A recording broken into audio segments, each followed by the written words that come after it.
นะnhưng mà 그래 thằng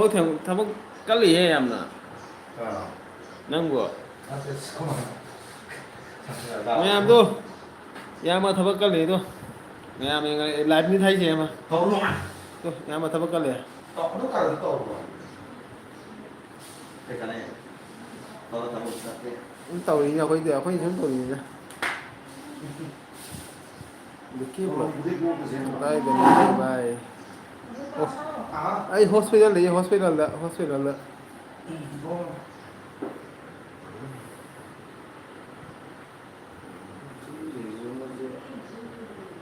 कोई यहाँ में थबक कर लिए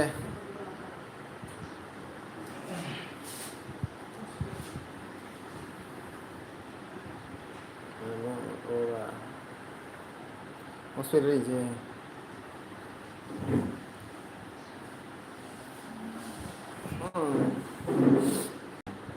hospital lạc của nhé ima cái mà săn lúc ngày thì nào hospital bố lạc của nhé Kana kaido lagi bai oi ima gare masanu ngai te manipur tigi ima ma lai ba khoi gi mai mata ni masanu ngai te du gale hospital lak ni lak ta mo biki lak ta mo bl mo ha oh kai oina ngam dri no oh ima to kare generally ima to kare kan to ni ne mai kare stroke oina to ni stroke oina to bani stroke oina to raga Manipurda khana ni le ka se Guwahati da pula ni ba Guwahati ji le ya sika ima to kra chat pangam de ba mokhong ani kra pe life type to re se la ba ni oh hoi life to ra ma ge okay biel mo hai no kre ni biel mo na ke ni thai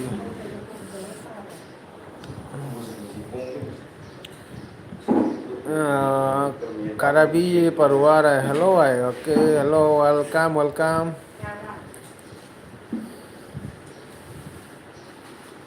Ima masa nungai teh na lakpanida. Mayam like, comment, share to mo, mayam like to mo.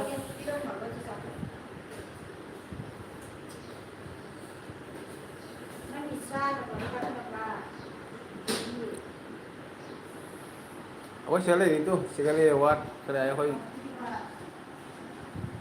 si wat tu le, sekali le pintai itu mana, sekali yang mana le juga, ima ni sih, ima tu nai, si ima ni.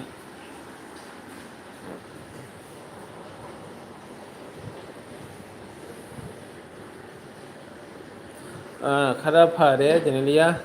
kedai, asik kedai koi kedai. Check up to dia ba ji kare report lak te report la ga khang ne therapy kare ge dum to re therapy khot pa dum to re therapy to la ga heng ngasi di sunday oi bani na ngasi doctor lak te doctor heng la ga khang ne 3 lakh done thank you eche asit welcome sargi chelo belong hello sargi chelo ke nai se belong sargi chelo belong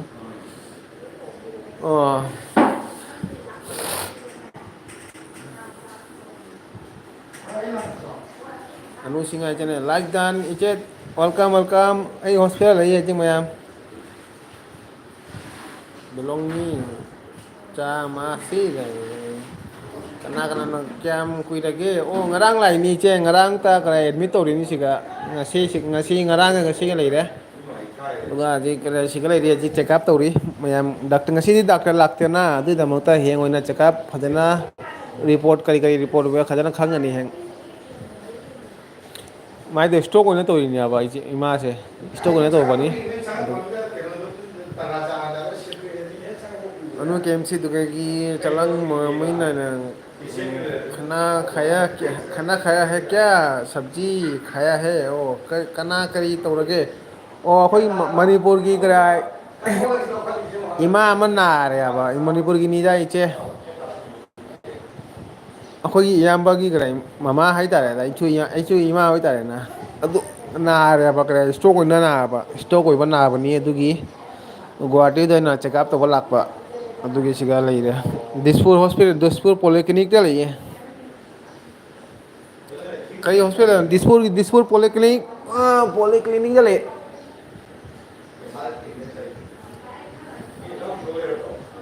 Ganesh गुरी दा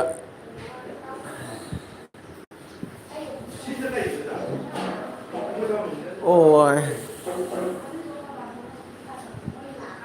अना एक वारकपा से वखल नुंगाइबम खंगदबनी हक्सांग फबना लानी हाइना लानी बदनी anyway ईश्वर की थौजाइदै थौना नाबा फबा ओइदसनु Genelia thank you इमा से ममांग दु नारामियाबा क्राय शुगर की क्राय प्रॉब्लम ओइरामियाबा आजिक मणिपुर लान मतम दुगा को स्टॉक ओइना क्राय नारुआबा नारामियाबा दुगगी क्राय सिगा पुला इमियाबा अदु ngarang oi la moi la ngasi on phone tore du ngasi siga la ga mayam ko mo li de siga tu se le tu ima se le de mayam tu se le adu na la e adu se ni la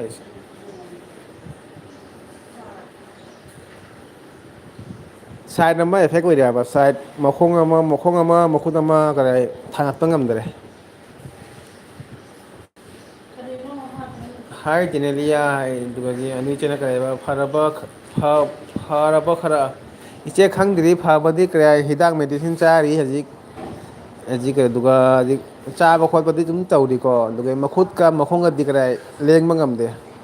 therapy to ta ba therapy oi ta to ta ba dugi 58 maru ima anu o asit ba do aje phatana yenglok phatana hello ko hoi iche asit ai le ri sum ai su kare siga khangna bani na moi di jamna khangda bani na ai su siga la ga sum je mo khapa to ri da moi ne di kare hindi ngam khot ba khara ma kare asami ngam khara sole ya ba na matai su ga la ko ni ado moi ga sum le ri karim na te da yamba ure de nan de elvi da ure oi yamba oi yamba nang ure elvi da aje kari tawrage ai kain do de da khoi gi manipur di ma lai ba che ko masa nu ngai te na siga check up to lai ba alu siga la ko ni hau tanu oh pedalis udah di doi tanu Bangalore Bemar oh pedalis doi oh pedalas hai tare da side ma makhong ama side ma makhud ama side ma kare leng mangam dare therapy to ta ba si Furman haraga tham sa side tanu Bangalore Bemar dugi iche bemda ka ba khobi 6 bi you happy Sunday lagi se you pa ke iche bemda welcome iche tanu ka ba sit ba anu ajit ki di khale बात खाले है अनु है तो कहेंगे अच्छा ओ चले रीमा चले तू रीमा चले रीमा चले वो चले ꯁꯤꯅ ꯆꯦꯛꯑꯞ ꯇꯧꯔꯦ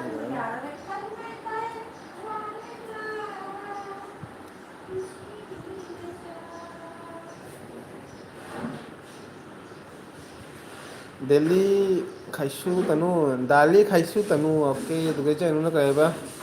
ꯗꯦꯝꯆꯥ ꯂꯥꯏꯛ ꯑꯗꯨꯒ ꯌꯨꯝꯅꯅ ꯀꯩꯕ ꯂꯥꯏꯛ ꯗꯥꯟ ꯕ꯭ꯔꯣ ꯑꯥꯔꯒꯦ ꯊꯦꯡꯀ꯭ꯌꯨ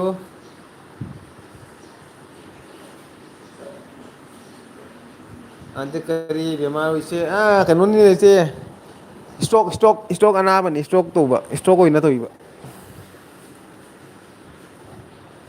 ꯇꯅꯨ ꯉꯥ ꯆꯥꯏꯌꯦ ꯇꯅꯨꯗꯤ ꯑꯗꯨꯗꯒꯤ ꯇꯅꯨ ꯏꯆꯦꯅ ꯀꯔꯤ ꯍꯥꯏꯕ ꯆꯦꯕ ꯑꯃ ꯆꯥ ꯀꯔꯤ ꯍꯤꯟꯖꯥꯡ ꯆꯥꯒꯦ ꯑꯗꯨꯒ ꯏꯆꯦꯅꯨꯅ ꯀꯔꯤ ꯏꯁꯇꯣꯛꯅꯤ ꯏꯁꯇꯣꯛ ꯑꯣꯏꯔꯒ ꯃꯈꯨꯠ ꯅꯥꯀꯟ ꯑꯃ ꯃꯈꯨꯠ ꯃꯈꯣꯡ ꯑꯃ ꯀꯗꯥꯏ ꯐ꯭ꯔꯦꯛꯆꯔ ꯑꯣꯏꯔꯦ ꯍꯥꯏꯇꯥꯔꯦ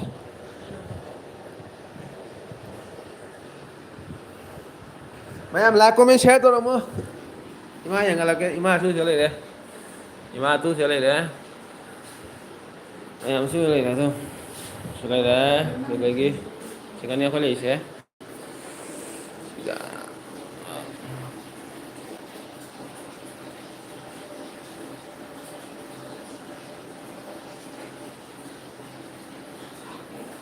ꯃꯦꯗꯤꯁꯤꯟ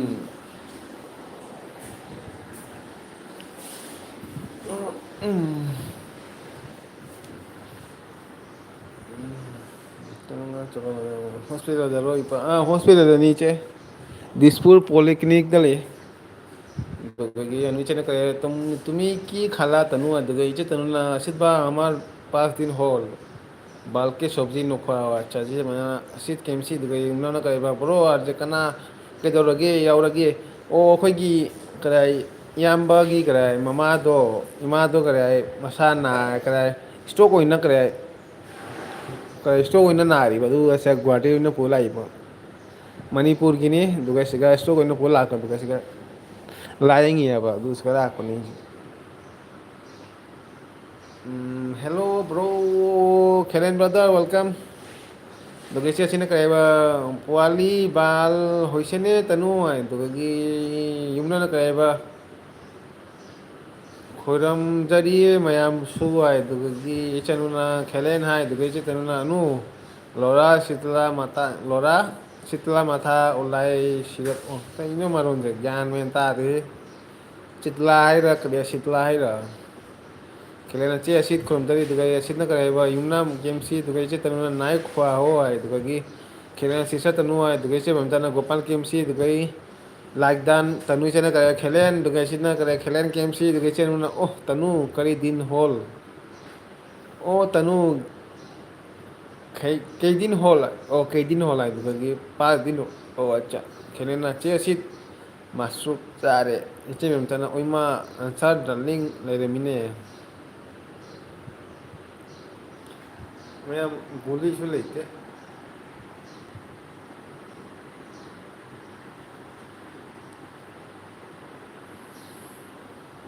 ꯃꯌꯥꯝ ꯑꯩꯅ ꯆꯪꯍꯜꯂꯛꯀꯦ ꯑꯩꯒ ꯇꯨꯝꯃꯤꯗꯨ ꯑꯩ ꯍꯤꯞ ꯂꯩꯔꯤꯁꯤꯒ ꯃꯌꯥꯝ ꯑꯁ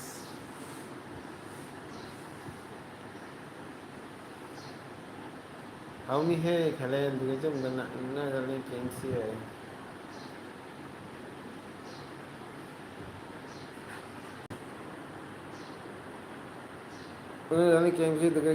ꯑꯣ क्या बाल होई नहीं क्या बाल होना ही नहीं है तन्नू है तो खिलना हो चे ऐसी ताए नहीं हुआ हुआ है अच्छा हवाई हवाई चाहिए तन्नू ꯆꯦꯁꯨ ꯆꯥꯔꯦ ꯌꯨꯝꯅꯥꯝꯃꯩ ꯑꯗꯨꯗꯒꯤ ꯑꯣ ꯇꯦꯜꯅ ꯈꯥꯕꯤ ꯑꯣ ꯇꯦꯜꯅ ꯈꯥꯕꯤ ꯑꯣ ꯊꯥꯎ ꯆꯥ ꯅꯨꯡꯉꯥꯏ ꯃꯌꯥꯝ ꯊꯥꯎ ꯆꯥ ꯅꯨꯡꯉꯥꯏ ꯒꯨꯂꯤ ꯑꯍꯨꯝꯒ ꯂꯩ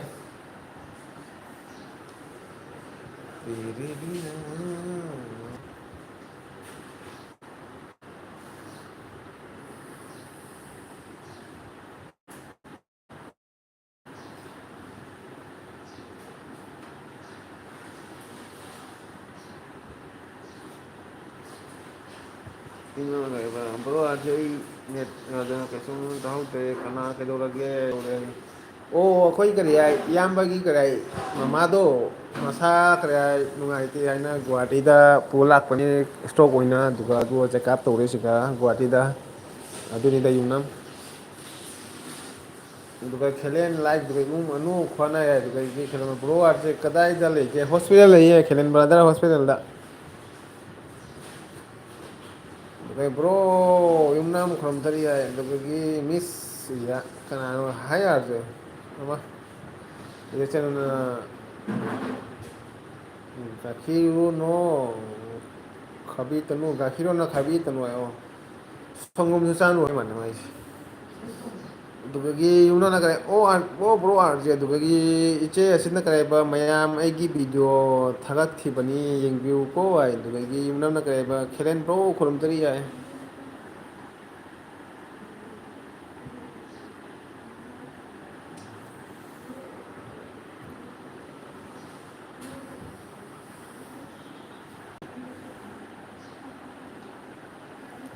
ꯄꯨꯡ ꯌꯦꯡꯒꯦ ꯑꯗꯨꯒ ꯃꯤꯁꯦ ꯑꯣ ꯑꯥꯔꯁꯦ ꯑꯩꯅ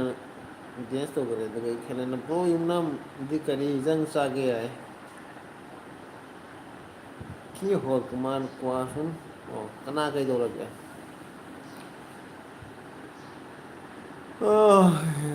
ꯏꯆꯦ ꯑꯁꯤꯠ ꯀꯌꯥꯝ ꯀꯨꯏꯔꯒꯦ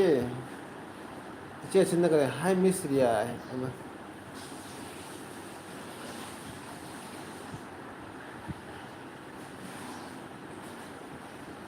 ꯖꯣꯔ ꯍꯣꯏꯁꯦ ꯇꯅꯨ ꯍꯥꯏ ꯏꯆꯦ ꯑꯅꯨꯅ ꯑꯔꯨꯝ ꯍꯧꯔꯦ ꯍꯥꯏ ꯎꯝ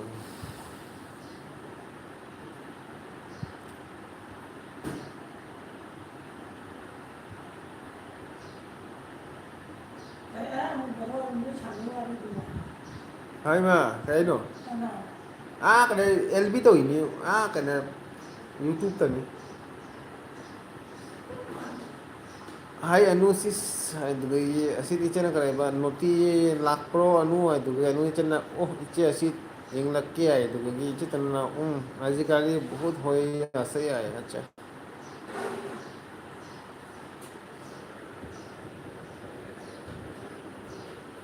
ꯌꯦꯡꯗ꯭ꯔꯤꯌꯦ ꯏꯆꯦ ꯑꯁꯤꯗ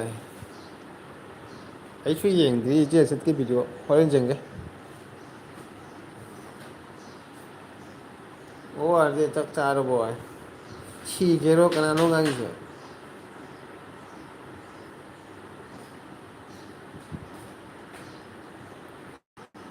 ꯄꯨꯂꯞ ꯇꯝ ꯇꯝ ꯕ꯭ꯔꯣ ꯂꯥꯛꯑꯦ ꯇꯦꯟ ꯂꯥꯏꯛ ꯇꯝ ꯇꯝ ꯕ꯭ꯔꯣ ꯋꯦꯜꯀꯝ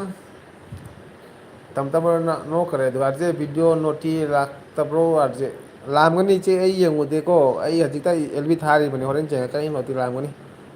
ꯍꯧꯖꯤꯛ ꯀꯥꯂꯤ ꯇꯨꯂꯤ ꯍꯥꯏꯅꯣ ꯀꯦꯂꯤ ꯇꯧꯂꯦ ꯍꯥꯏꯅꯣ ꯑꯧ ꯁꯤꯒ ꯏꯃꯥꯁꯨ ꯏꯃꯥꯁꯤꯒ ꯅꯥꯔꯦ ꯑꯗꯨ ꯁꯤꯗ ꯂꯥꯛꯄꯅꯦ ꯍꯣꯁꯄꯤꯇꯥꯜꯗ ꯇꯝ ꯇꯝꯕ꯭ꯔꯣ ꯏꯃꯥꯁꯤꯒ ꯅꯥꯔꯦ ꯑꯗꯨ ꯍꯣꯁꯄꯤꯇꯥꯜ ꯂꯥꯛꯄꯅꯤ ꯏꯃꯥꯁꯦ ꯅꯥꯔꯦ ꯑꯗꯨꯒꯤꯗꯃꯛꯇ ꯁꯤꯗ ꯂꯥꯛꯄ ꯃꯅꯤꯄꯨꯔꯗꯒꯤ ꯂꯥꯛꯄꯅꯤ ꯏꯃꯥꯁꯦ ꯍꯣꯁꯄꯤꯇꯥꯜꯗ ꯂꯩꯌꯦ ꯅꯥꯜꯂꯦ ꯃꯤꯗꯣ ꯄꯥꯍꯟ ꯀꯔꯤ ꯕꯣꯍꯜ ꯆꯦ ꯑꯅꯨ ꯑꯗꯨꯒ ꯑꯥꯔꯖꯦ ꯀꯥꯏꯗ ꯍꯣꯁꯄꯤꯇꯥꯜꯗ ꯑꯗꯨꯒ ꯅꯥꯜꯂꯤ ꯃꯤꯗꯣ ꯄꯣꯍꯣꯟ ꯑꯗꯨꯗꯒꯤ ꯇꯅꯨ ꯏꯆꯦꯅ ꯑꯣꯅꯤꯜ ꯀꯥꯄꯨꯔ ꯏꯁ ꯀꯃꯤꯡ ꯏꯆꯦ ꯑꯁꯤꯅ ꯀꯔꯤꯕ ꯇꯅꯨ ꯆꯦꯒꯤ ꯚꯤꯗꯤꯑꯣꯒꯤ ꯅꯣꯇꯤ ꯂꯥꯛꯄ꯭ꯔꯣ ꯂꯥꯛꯑꯝꯒꯅꯤꯅꯦ ꯏꯆꯦ ꯃꯌꯥꯝꯅ ꯁꯞꯄꯣꯔꯠ ꯇꯧꯔꯤꯗꯅ ꯃꯌꯥꯝꯅ ꯁꯞꯁꯀ꯭ꯔꯥꯏꯞ ꯇꯧꯔꯗꯤ ꯂꯥꯛꯀꯅꯤ ꯀꯩꯒꯤ ꯂꯥꯛꯑꯣꯏꯗꯣꯏꯒꯦꯅꯦ ꯂꯥꯛꯑꯝꯒꯅꯤꯗ ꯑꯗꯨꯒ ꯇꯝ ꯇꯝꯕ꯭ꯔꯣꯅ ꯀꯔꯤ ꯍꯥꯏꯕ ꯑꯣ ꯏꯃꯥ ꯑꯣ ꯑꯗꯨꯒꯒꯤ ꯔꯥꯖꯨꯅ ꯀꯔꯤ ꯍꯥꯏꯕ ꯑꯥꯔꯖꯦ ꯕꯥꯏ ꯔꯥꯖꯨ ꯋꯦꯜꯀꯝ ꯏꯌꯥꯝꯕ ꯇꯝ ꯇꯝꯕ꯭ꯔꯣꯅ ꯏꯃꯥꯗꯣ ꯑꯩ ꯈꯟꯒꯦ ꯌꯥꯁꯦ ꯕ꯭ꯔꯣ ꯏꯃꯥ ꯇꯨ ꯁꯤ ꯂꯩꯔꯦ ꯇꯝ ꯇꯝꯕ꯭ꯔꯣ ꯏꯃꯥ ꯇꯨ ꯁꯤꯗ ꯅꯥ ꯂꯩꯔꯦ ꯁꯤ ꯂꯩꯔꯦ ꯏꯃꯥ ꯑꯗꯨꯒ ꯏꯆꯦꯁꯤꯗ ꯍꯥꯏ ꯔꯥꯖꯨ ꯍꯥꯏꯗꯨꯒ ꯇꯅꯨ ꯏꯆꯦꯅ ꯑꯁꯤꯠ ꯕ꯭ꯔꯣ ꯆꯥꯏ ꯇꯝ ꯇꯝꯕ꯭ꯔꯣ ꯀꯩꯅꯣꯗꯤ ꯂꯥꯛꯏꯅꯤꯗ ꯏꯃꯥ ꯂꯩꯕꯥꯛ ꯃꯅꯤꯄꯨꯔꯗꯤ ꯂꯥꯛꯄꯅꯤ ꯏꯆꯦ ꯀꯔꯤ ꯏꯃꯥꯁꯦ ꯃꯣꯏ ꯀꯔꯤ ꯏꯁꯇꯣꯛꯀꯤ ꯀꯔꯤ ꯄ꯭ꯔꯣꯕ꯭ꯂꯦꯝ ꯑꯣꯏꯕꯗꯒꯤ ꯁꯤꯗ ꯂꯥꯛꯄꯅꯤ ꯒꯨꯍꯥꯇꯤꯗ ꯑꯗꯨꯗꯒꯤ ꯑꯁꯤꯠ ꯕ꯭ꯔꯣ ꯔꯣ ꯁꯥꯏ ꯑꯁꯤꯗꯦ ꯑꯗꯨꯒ ꯗꯤꯄꯥ ꯕ꯭ꯂꯣꯛ ꯍꯥꯏ ꯑꯗꯨꯒ ꯄꯥ ꯋꯦꯜꯀꯝ ꯑꯗꯨꯒ ꯔꯥꯖꯨꯅ ꯍꯥꯏ ꯑꯗꯨꯗꯒꯤ ꯇꯝ ꯇꯝꯕ꯭ꯔꯣꯅ ꯔꯥꯖꯨ ꯕ꯭ꯔꯣ ꯏꯃꯥꯗꯣ ꯇꯛ ꯇꯜꯂꯦ ꯍꯥꯏꯕꯂꯣ ꯇꯛ ꯇꯥꯜꯂꯦ ꯀꯩꯅꯣ ꯍꯥꯏꯁꯦ algebra imado tak tale tak tale hai bro itu tanuna aise ba LB password sailum itu kenuna lakke che asit noti okay algebra tu selagi ma na le de bet le de macam ni pan itu selai je yang pan isi je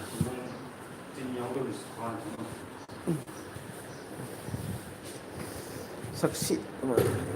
okay algebra itu ke saksi na dada I am coming welcome saksi ami jal LB lo rega ang laki ay itu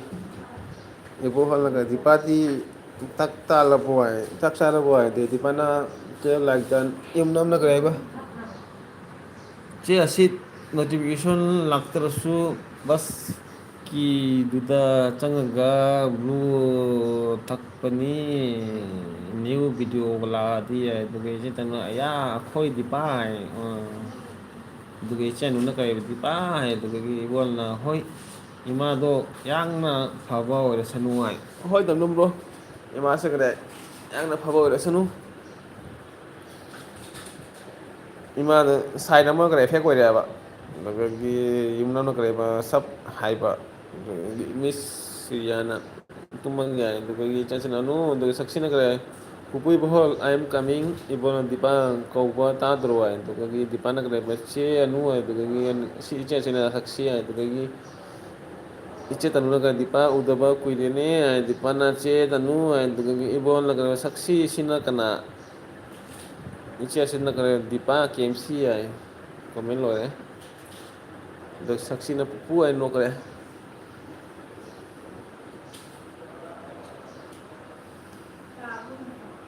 Sister Dipa, hi, hello, Ibu Halan. Ago yung nam na kare pro Ibu Hal di KMC live inot 13 like itaw ay tu sila ye tu ima Manipur di laku tu ima tu sila ye itaw sila ye lain balak tu sila ye nang ngasay na hai budo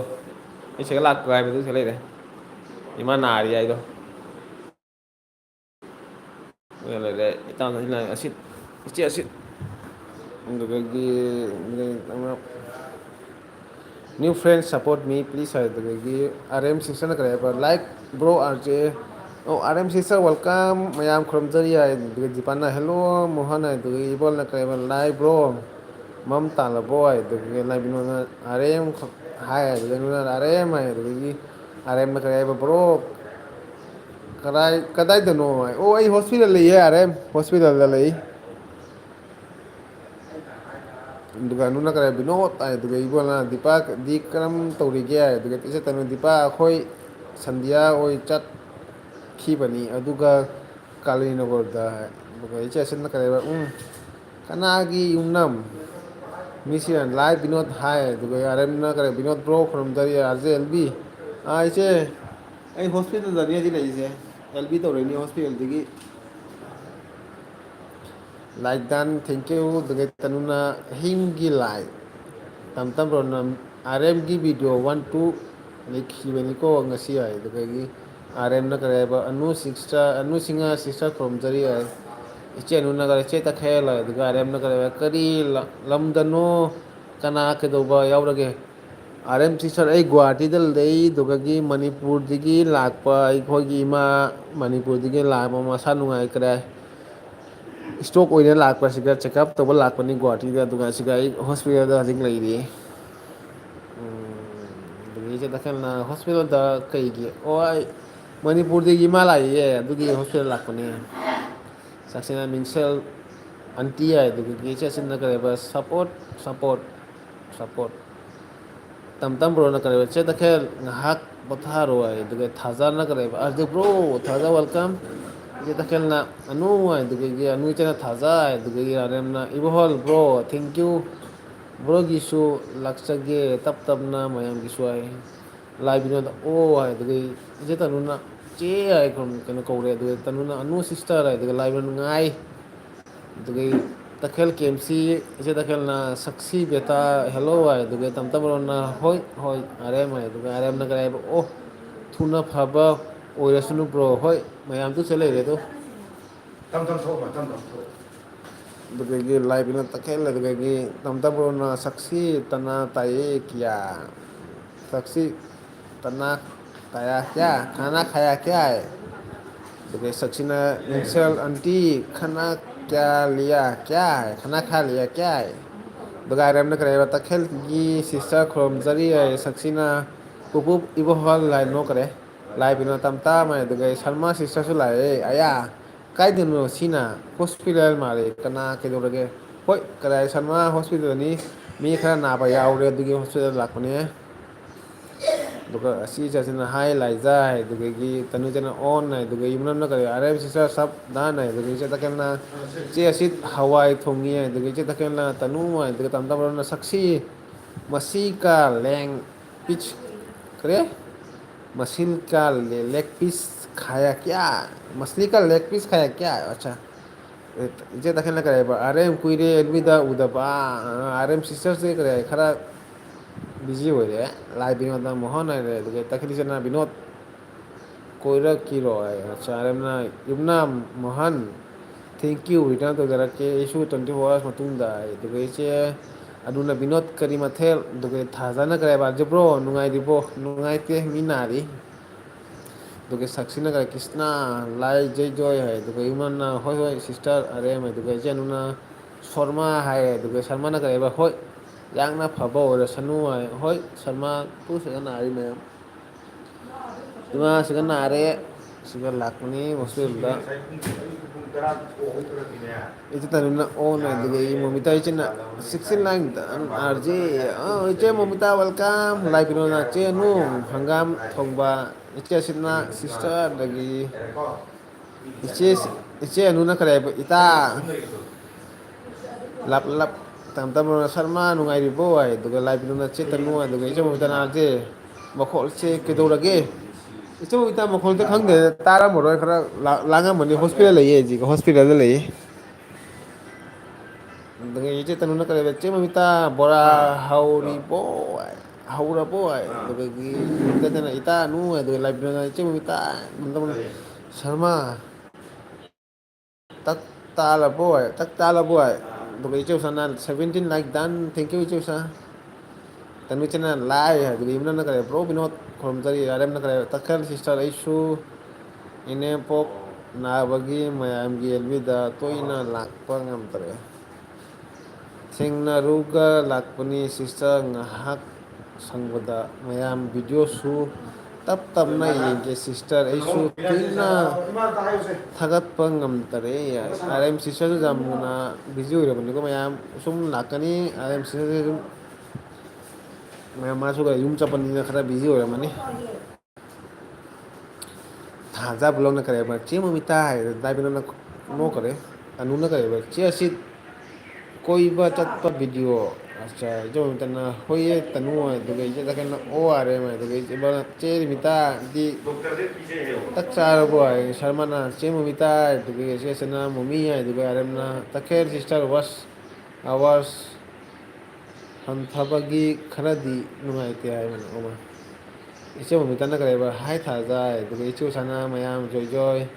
ꯑꯥꯔꯑꯦꯝ ꯁꯤꯁꯇꯔꯅ ꯀꯔꯤ ꯍꯥꯏꯕ ꯆꯦ ꯃꯣꯃꯤꯇꯥ ꯈꯨꯔꯨꯝꯖꯔꯤ ꯍꯥꯏ ꯂꯥꯏꯕꯤꯅꯣꯅ ꯇꯈꯦꯜ ꯏꯆꯦ ꯀꯣꯏꯔꯛꯏꯅꯤ ꯍꯥꯏ ꯑꯗꯨꯗꯒꯤ ꯏꯆꯦ ꯃꯣꯃꯤꯇꯥꯅ ꯍꯥꯏ Sharma sister ꯑꯗꯨꯒ ꯏꯆꯦꯅꯨꯅ ꯎꯁꯥ ꯊꯥꯖꯅ ꯀꯔꯤ ꯏꯆꯦ ꯃꯣꯃꯤꯇꯥ ꯀꯦꯝꯁꯤ ꯏꯆꯦ ꯏꯆꯦꯅ ꯖꯣꯏ ꯖꯣꯏ ꯎꯁꯥ ꯑꯗꯨꯗꯒꯤ ꯁꯛꯁꯤꯅ ꯀꯔꯤ ꯍꯥꯏꯕ ꯁꯞꯄꯣꯔꯠ ꯄꯤꯔꯛꯀꯦ ꯄꯨꯔꯧꯔꯣꯏ ꯑꯣ ꯏꯆꯦ ꯃꯣꯃꯤꯇꯥꯅ ꯍꯥꯏ ꯑꯥꯔꯑꯦꯝ ꯑꯗꯨꯒ ꯊꯥꯖꯅꯒ ꯆꯦ ꯎꯁꯥ ꯑꯗꯨꯒ ꯌꯨꯝꯅꯝꯅꯒ ꯆꯦ ꯃꯣꯃꯤꯇꯥ ꯏꯇꯥꯎ ꯎꯁꯥ ꯑꯗꯨꯒ ꯏꯆꯦ ꯃꯣꯃꯤꯇꯥꯅ ꯍꯋꯥꯏꯅꯤ ꯊꯥꯖ ꯑꯗꯨꯒ ꯌꯨꯝꯅꯝꯅ ꯀꯔꯤ ꯍꯥꯏꯕ ꯊꯥꯖ ꯈꯨꯔꯨꯝꯖꯔꯤ ꯑꯥꯔꯑꯦꯝꯅ ꯀꯔꯤ ꯌꯨꯝꯅꯝ ꯃꯣꯍꯟ ꯕ꯭ꯂꯣꯛ ꯂꯥꯏꯛ ꯗꯥꯏꯟ ꯍꯥꯏ ꯃꯥꯜꯂꯦ ꯑꯗꯨꯗꯩ ꯑꯥꯔꯑꯦꯝ ꯁꯤꯁꯇꯔ ꯅꯨꯡꯉꯥꯏꯔꯤꯕꯣ ꯀꯨꯏꯔꯦ ꯎꯗꯕ ꯑꯩꯁꯨ ꯑꯥꯔꯑꯦꯝ ꯁꯤꯁꯇꯔꯗꯤ ꯑꯥꯔꯑꯦꯝ ꯁꯤꯁꯇꯔ ꯈꯔ ꯕꯤꯖꯤ ꯑꯣꯏꯔꯤꯅꯤꯀꯣ ꯃꯌꯥꯝ ꯋꯥꯔꯧꯕ ꯌꯥꯗꯦ ꯃꯥꯁꯨ ꯈꯔ ꯈꯪꯗꯦ ꯍꯥꯏꯗ꯭ꯔꯕꯥꯠꯇ ꯂꯩꯕ꯭ꯔꯥ ꯂꯩꯇ꯭ꯔꯗꯤ ꯈꯪꯗꯦꯀꯣ ꯃꯌꯥꯝ ꯌꯨꯝꯗ ꯂꯩꯕꯅꯤꯗꯤ ꯈꯪꯉꯦ ꯏꯆꯦ ꯇꯈꯦꯜꯅ ꯀꯔꯤ ꯍꯥꯏꯕ ꯑꯥꯔꯑꯦꯝ ꯑꯅꯥꯕ ꯂꯩꯔꯗꯤ ꯎꯄꯥꯏ ꯂꯩꯇꯦ ꯏꯆꯦ ꯇꯅꯨꯅ ꯑꯣꯟ ꯏꯆꯦ ꯃꯣꯃꯤꯇꯥꯅ ꯍꯥꯏ ꯃꯣꯍꯟ ꯑꯗꯨꯒ ꯏꯆꯦ ꯑꯁꯤꯅ ꯊꯥꯖ ꯀꯦꯝꯁꯤ ꯑꯗꯨꯒ ꯁꯔꯃꯅ ꯏꯕꯣꯜꯕꯨꯔꯣ ꯅꯪ ꯂꯩꯔꯨ ꯏꯉꯥꯎ ꯉꯥꯎꯅ ꯁꯣꯝꯗ ꯏꯆꯦ ꯏꯃꯣꯏꯅꯨꯅ masam saiga tana loigare ima oi mai loire wari di loire yumna kaya ba thaja sister korom tari ay tamdam na kaya ba saksi support pirak ke ro ay dugi thaja na kaya ba rm sabdan itan tabiroko ay iche mo mitana kare hai bo iche sina kare mumi KMC dugai iche mo hai iche dugai ke thadana mohan nungai di bo dugai ki kanano ai che saksina pugui bo nang nuside tapot puroya dugai sabot uroya sarma khone iche ibon la nang bohal ngasigi nga masado hauni ai ngasai gi nga masado hauni ai tam boro gi nga do jam hauramgani he fresh nga ni duga yungnam na kare ba sister sarma aiga join lei bro ai duga ichau sana hai duga ichau tana chesi hawai chai duga ya nam sister kare arje bro khara busy oire bro gi dasu video da last tum tabani hoi rm sister karim kai da rm sister de kare thajai da karim khan kanu da rm sister karim kai da busy oire kanam kanim mall kare waro wi ya de karim kai de ta duga icheu sana kare ba leiko wari tari ai duga icheu sana anu wa duga icheu dan hai usa duga icheu na usa kau khun dia duga icheu tan na anu oh tupuni lagi se mor ai icheu men lai ya mu duga thajana ibong lai binot hai duga aram na kare ba cheu mita nungai ri bo ai duga aram na kare usa leima khrom da icheu sana tam tupuni koti lol sage tupuni khoti hol sage ai duga gi icheu takal na kare ba big tapna la untuk ni kare duga icheu mutan kare ba nungai ri ye aram nang di ai duga tam ron na chebem kali tu kali tau lege ai duga gi icheu sana kare thabak loisan ba hodre duga icheu sana aram duga icheu anu na kare ba bemcha kai da no ai duga gi aram na kare ba thaja blog hoi soi dena to dara ke sister ai duga tam ron na che tam bem tak tar boy duga tam ron na kare ba Poligau da le ai IBS MC dengan na kare takel sister anna pa yauro di upai lite sister iche bem chana kare ai ba uda KMC ai duga ngasai na cha lugre haji ta KMC ai haji nungdang udira ko nungdang ki cha thongba ma tau jore iche bem cha duga yumna na kare ba nungai ri he sister thaja di ai duga gi cheu sana kare ba Totlapur gi mi yau bro sita Totlapur ai kai deno icha nuna kare ba bhol sikro ai to gi tam na ai delum thongba tai iche bem dana kare ba anu darling dugan ni ai to gi hare icha mu dana kare ba ibhol KMC to gi dia blong na kare ba 18 like dan abji thank you dia yumnam na kare ba che bemcha KMC de che bemcha na phioli ai akhoi gi di phi matang ni pirak te he ipa nang kare salai te ki phi mateng ma lo ru ro hai rak te he bo yam phat te he che bemcha se bo phi joli ai phi mateng ma so khoi da dan to rok te he bo manak ta lei ra su bo anju ka sana kare ba ai su lak le ai du gi isi tanu na kare anu tam loire bol do ai dugi cheu sana kare ba na nga toi ni che bem chai dugi cheu sana kare ba thaja ai dugi diana kare ba che mo mi dugi iwan na kare tolapur walo niklo ai dugi rm na kare ba che mo mita isu nungai ri ai dugi tanu na kare ba anju dia dugi iwan na che dia khom jari dugi nu na kai no totlalur hai totlalur usai Diana che usa du Diana che nu du ge nu na dia du ge simran na on du ge Diana ga che mi cha du ge anju na ga ba tanu nu sibi ai du ge arem na dia blog hai tam na ga tanu di mam ta la boy du ge dia se na ga ba mu hon ai du ge che mi cha na big KMC yu na sisa anju du ge che usa na tanu ai du ge bol na anju tak ta la boy du ge che nu na tanu hui thak ga hui thak ima cái nuôi ra cái gì iche mo dana hai dia iche mo dai mo khonje phajabra hayo nanao di cái na khonche cái ꯒꯣꯒ ꯆꯠꯃꯟ ꯏꯀꯥꯏꯖꯩꯌꯦ ꯕꯣ ꯑꯩ ꯑꯦꯜꯕꯤꯁꯦ ꯂꯣꯏꯕ ꯀꯊꯠꯁꯤꯔ ꯈꯪꯗꯦ ꯑꯗꯨꯒ ꯏꯆꯦ ꯇꯅꯨꯅ ꯀꯔꯤ ꯑꯅꯨ ꯀꯨꯃꯥꯔ ꯃꯌꯥꯝ ꯀꯌꯥ ꯍꯦ ꯑꯗꯨꯗꯒꯤ ꯑꯟꯖꯨꯅ ꯕꯤꯌꯥ ꯑꯗꯨꯒ ꯗꯤꯌꯥꯅ ꯍꯥꯏ ꯑꯥꯔꯦꯝ ꯑꯗꯨꯒ ꯗꯤꯌꯥꯅ ꯑꯟꯖꯨ ꯑꯗꯨꯒ ꯏꯆꯦ ꯎꯁꯥꯅ ꯃꯣꯍꯟ ꯍꯣꯏ ꯃꯌꯥꯝ ꯀꯣꯃꯦꯟ ꯄꯥꯕꯁꯨ ꯋꯥꯔꯦꯕꯣ ꯀꯣꯃꯦꯟꯅ ꯃꯈꯥꯗ ꯃꯌꯥꯝ ꯂꯩꯔꯤꯕ ꯀꯣꯃꯦꯟꯁꯦ ꯈꯔ ꯀꯣꯃꯦꯟꯁꯦ ꯏꯕ ꯇꯣꯛꯑꯣꯍꯦ ꯃꯌꯥꯝ ꯑꯩ ꯈꯔ ꯋꯥꯔꯤ ꯁꯥꯟꯅꯁꯤꯅ ꯀꯩꯅꯣ ꯀꯣꯃꯦꯟ ꯄꯥꯕꯗ ꯑꯩꯒꯤ ꯃꯇꯝꯁꯤ ꯑꯗꯨꯝ ꯆꯠꯈꯩ ꯌꯥꯏ ꯃꯥꯏ ꯇꯅꯨ ꯃꯝ ꯃꯤꯟꯁ ꯇꯥꯔꯕꯣ ꯍꯥꯏꯕ ꯑꯟꯖꯨꯅ ꯏꯕꯣꯍꯜ ꯏꯆꯦ ꯁꯅꯥ ꯗꯤꯌꯥ ꯑꯗꯨꯒ ꯇꯅꯨꯆꯅ ꯆꯦꯟ ꯁꯥ ꯎꯏꯔꯤ ꯎꯏꯔꯦ ꯁꯣꯔꯤ ꯌꯥꯏ ꯎꯍꯧꯗꯔꯦ ꯑꯗꯨꯒ ꯏꯆꯦ ꯁꯅꯥ ꯑꯟꯖꯨ ꯑꯗꯨꯒ ꯏꯆꯦ ꯑꯅꯨꯅ ꯀꯔꯤꯕ ꯍꯧꯖꯤꯛꯐꯥꯎ ꯆꯥꯛ ꯕꯣꯜ ꯑꯗꯨꯗꯒꯤ ꯏꯪꯔꯥꯡꯅ ꯆꯦ ꯎꯁꯥ ꯑꯗꯨꯒ ꯏꯆꯦꯟꯗꯨꯅ ꯌꯨꯝꯅꯥꯝ ꯈꯨꯔꯨꯝꯗꯔꯤ ꯇꯝ ꯇꯝꯔꯣꯅ ꯀꯔꯤꯕ ꯅꯨꯡꯍꯥꯟꯒꯤ ꯇꯥꯕ ꯑꯗꯒꯤ ꯇꯅꯨꯅ ꯑꯅꯤꯜ ꯀꯥꯄꯨꯔ ꯅꯔꯣꯟ ꯏꯔꯣꯟ ꯊꯥꯏꯃꯥꯏ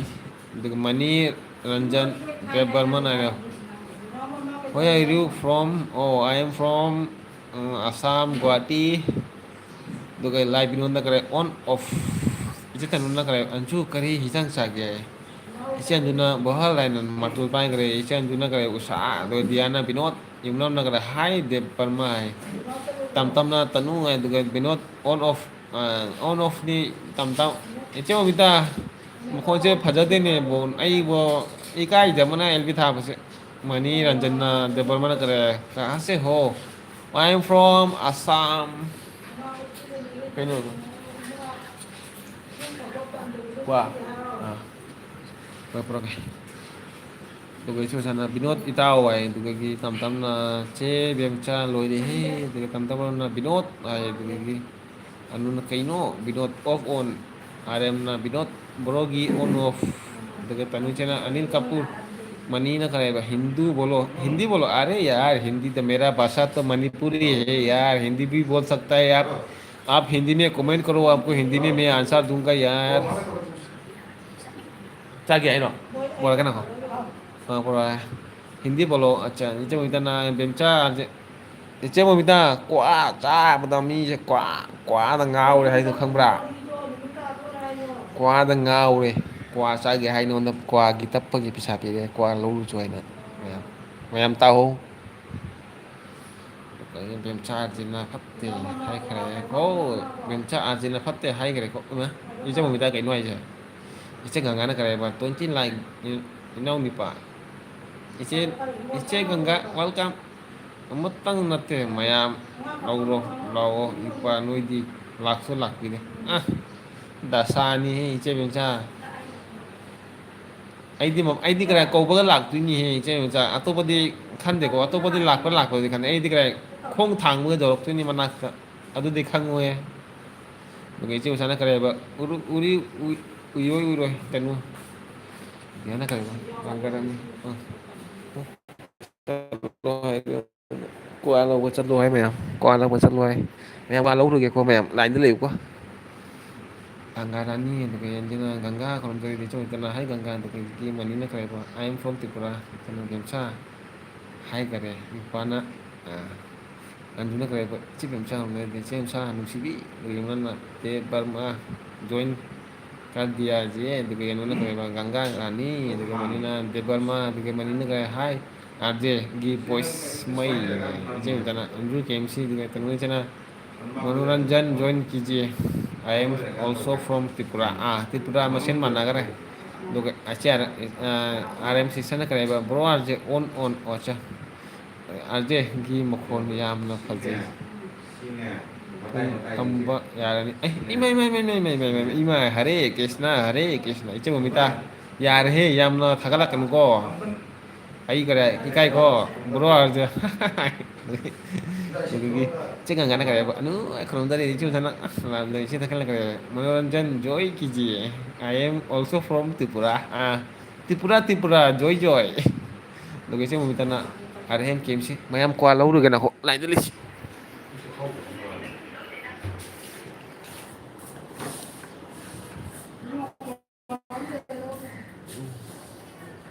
mayam kuala buat thôi ko mayam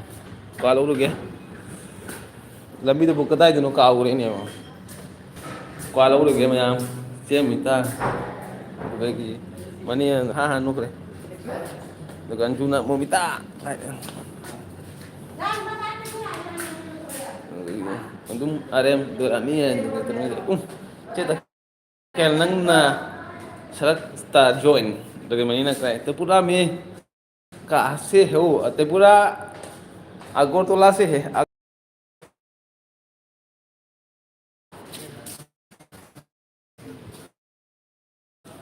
icha mo bita kwa lo bala ko di kwa akogi manipur gi ima sing na kwa jam pa mi hai tare da hai tare kwa cha ding ai kwa lo bala ko ne net ya de ai gi ai du ga na anjo sister du ga gi na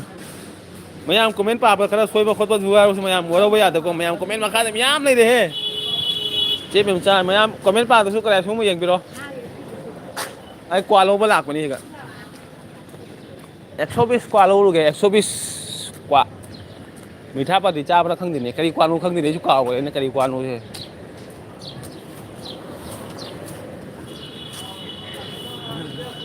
Waro de yai du gi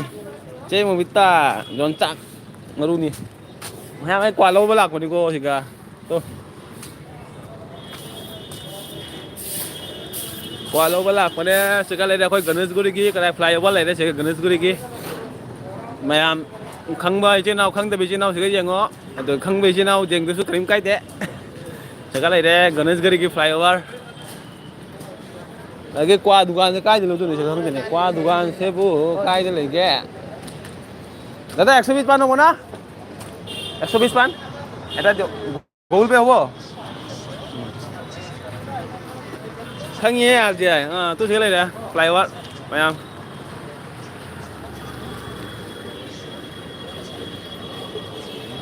mày họ মিঠা পাটি কিমান 20 টাকা এনে মিঠা মিঠা 20 টাকা 20 দে মিঠা তো দিয়কচোন মিঠা খাব না কে 120 নাজানো আৰু পাউৰি গলো এটা কি খাব এটা পাত নষ্ট বনাই কিনে আকৌ জোৰ দেখাই মিঠা হৈছিল এবাৰ হ'ব লাইনটো লগাব মিঠা আকৌ মিঠা জোৰটা দিয়ে মিঠা আঠা খাই দেওয়া হৈছিল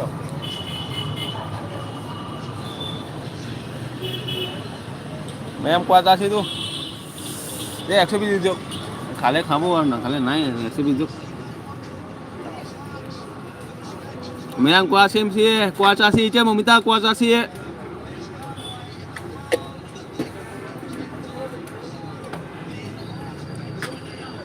mayam kuat cha xí có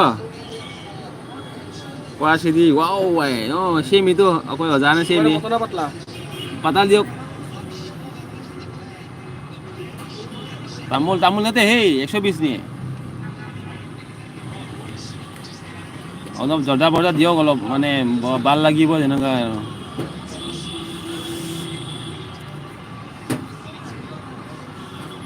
mayam কোৱা জিঙো কোৱা আৰু মিঠা কিমান 20 টকা ন এটা জোর দাও না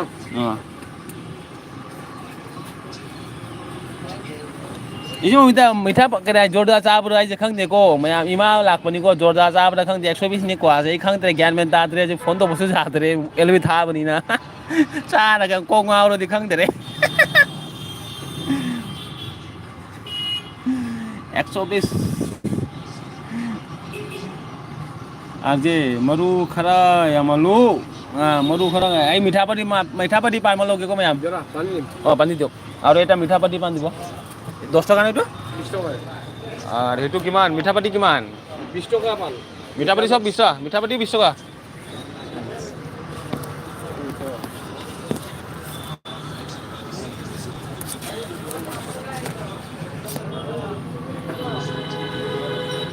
দেখো আরে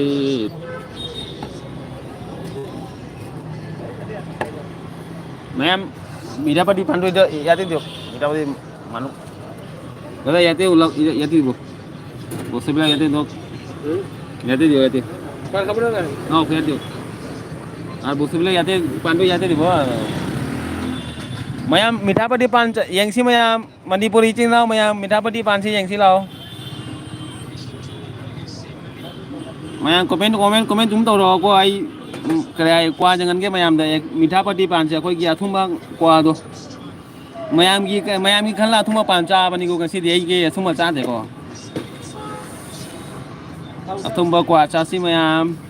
ꯁꯤꯒ ꯂꯩꯔꯦ ꯑꯊꯨꯝꯕ ꯃꯤꯊꯥ ꯃꯊꯥ ꯗꯤꯌꯣꯛ ꯑꯊꯨꯝꯕ ꯂꯩꯔꯦ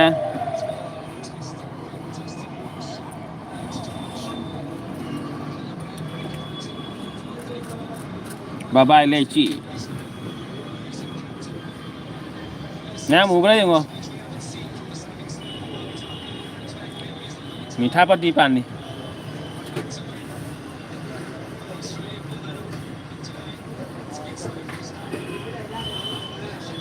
special oina kare Manipuri che naw idamak tan ni je oh ai tha pati ura ba ya thumba ni thumba lupa kun tani lupa kun only for 20 rupees Cuma yang motornya patla ya? oh patla aru ki আছে দিয়ক লগাই আপোনাৰ দোকান মই sell কৰাই দিম আৰু ইউটিউবত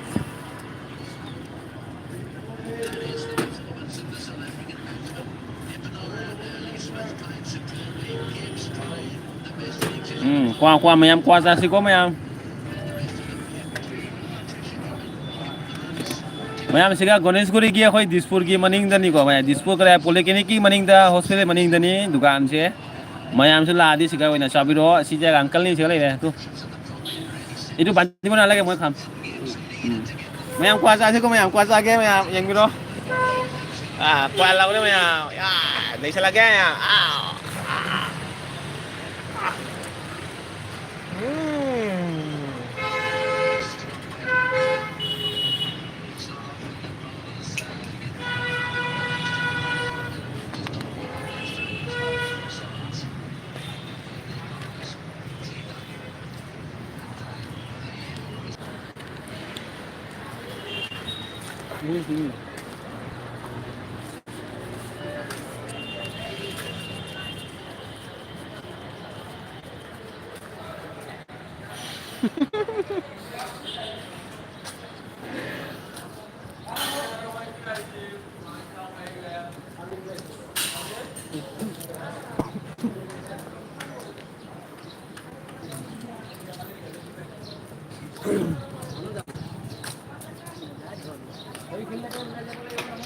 ở đâu đó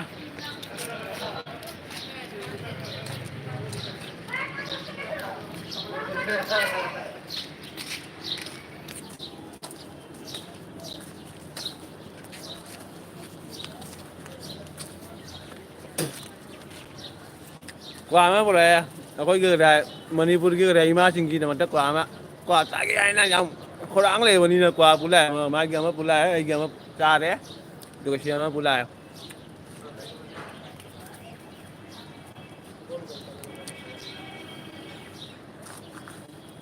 ai chơi mì tha bắt đi bàn này thùng mía mà trên chè á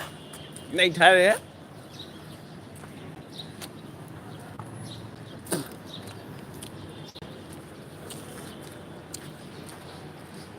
mày em nó không bao giờ mày em nó không bao giờ lên cái gì của mày em tôi xin nên cái cái phải cái Dispur की करे hospital में नाकता सिगा ले रहे सिरोटा सिगा ले रहे मैं हम hotel ले रहे मैं सिगा लॉस का ले रहे मैं हम अच्छी मनिंग दनी अखोई ना ले रही है जिक हॉस्पिटल सिगा ले रहे को मैं हम दिसपुर की हॉस्पिटल तो चले रहे मैं हम दिसपुर हॉस्पिटल चले रहा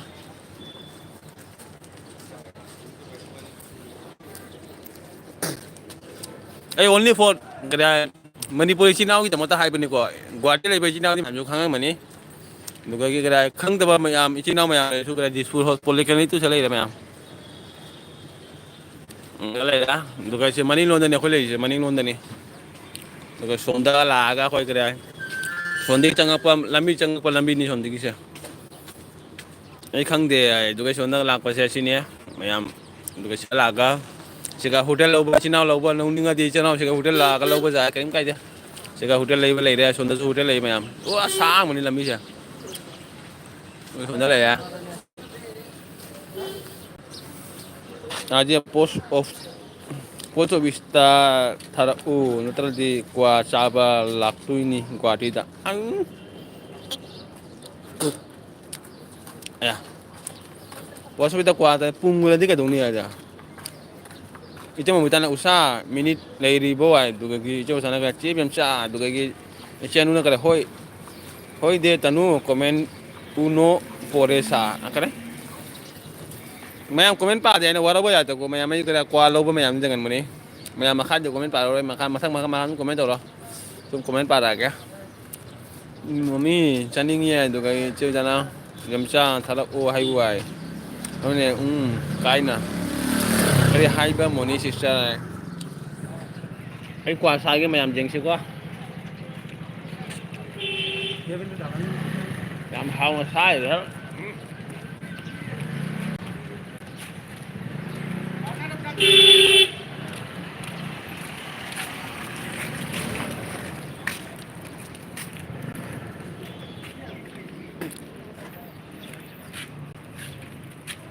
Ipa ini tapi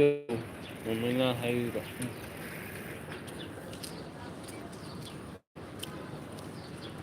이제 먼저 수 구하리래 베네제 먼저 가 타비고 나가 놓고 와도 뭐 아도 뭐 타비고도 그래 ai mà không tả vào đây mà thái biết là ngon có làm thái biết rồi qua thái biết vừa cái này đúng trong qua vừa rồi chứ mà mình ta qua mà không tả vào đây thái biết là kìa chính ta tông nuôi thái biết là kìa qua kia mà không tả cái thái biết là kìa nó lao thì tham môi khiêng mà đi là thái biết là kìa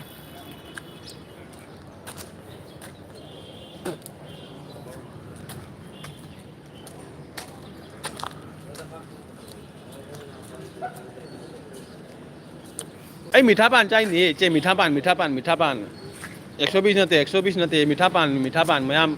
ai kia cái LP तो उरम दला माने mì tháp bàn चारी दो mayam mì tháp bàn चारी दो युपाना थारगु हायरगा इंगोंदा ओइजे बंजा नसु गुवाहाटी लेबनी खरा थाबी गोइजे ममिता की क्वा दो थमोय सेंगे दे खरा थाबी गोने कप्पा काना रोइने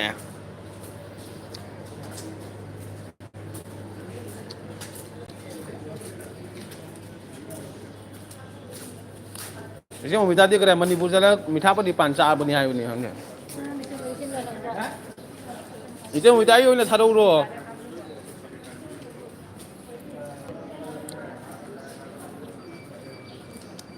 अरे जे हॉस्पिटल है को मैम तो हॉस्पिटल जानी ले छे मैम ना करे आय थाजा दरसु थाजा रो अच्छा ले दे आज हजिमक चागे हजिमक ती पीरो है इसे Mamita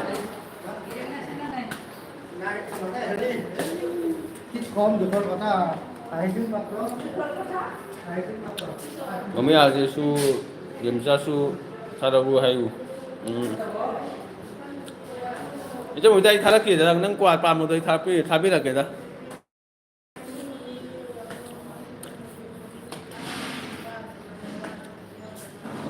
ultrasound mayam tu ultrasound lai de mayam di sur polyclinic la di siga first floor la ultrasound tu bi ani cái cái để có mayam thật luôn đằng này cao từ gì nữa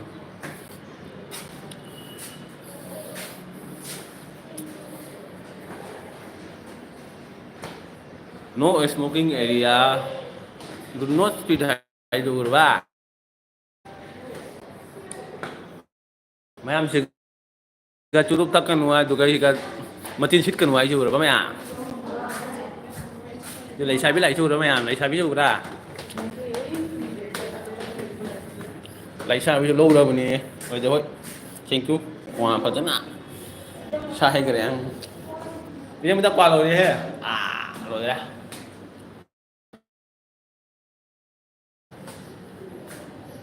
chỉ cần trả lời nên neurology what mày làm tôi chỉ cần đi cho đi chứ neurology what 305 cabin number है sẽ cho tôi nhảy cho tôi số cho tôi sẽ Isa biji yang kedua aja. Isa biji yang je.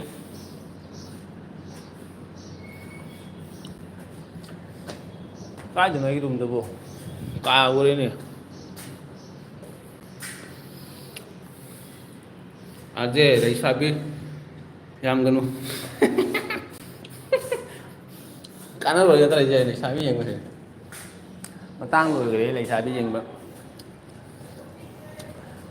ꯃꯌꯥꯝ ꯍꯩꯅꯧ ꯄꯥꯝꯕꯤ ꯂꯩꯔꯦ ꯍꯩꯅꯧ ꯈꯔ ꯄꯥꯝꯕꯤ ꯈꯔ ꯌꯦꯡꯉꯨꯅꯦ ꯍꯣꯁꯄꯤꯇꯥꯜꯒ ꯊꯨꯒꯥꯏꯈꯤꯗꯅꯅꯦ ꯉꯁꯤꯒꯤ ꯑꯩꯅ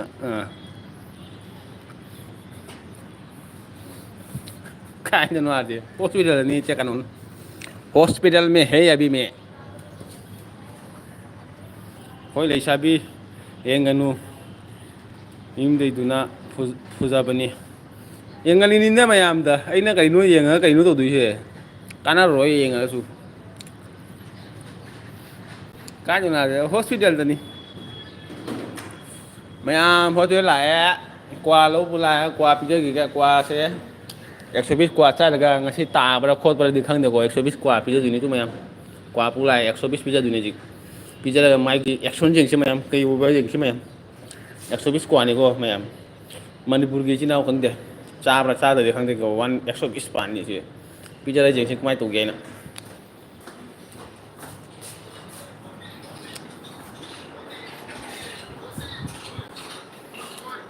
Ekso bismi, Jordan ya mana? Jordan tak ni terus. Ekso bismi.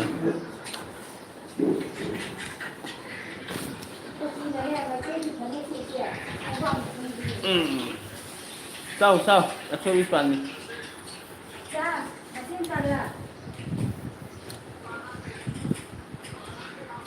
Manam tu ada yang ngo, manam tu ekso bis ni. Wana mo ko ngau ni, ta lai ni ko.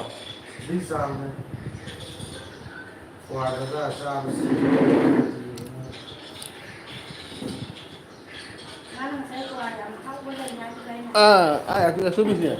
Yang kuah yang si ko men. Kuah yang si. Yang lo ye. Anh cha này. Em qua tu pula ya ko. LB ni LB. Ni am lo jeng ini. Ini tu mayam tu jeng ini. Kadang-kadang ko yung gatay. Ni am ni. Karay ko mino. Hai tu. Mi tu kaday no ba? Mi tu lo ya comment tau ri che betul. Mayam lo comment tau ri che ni. Ini cha lo tu. Ai yang am ke.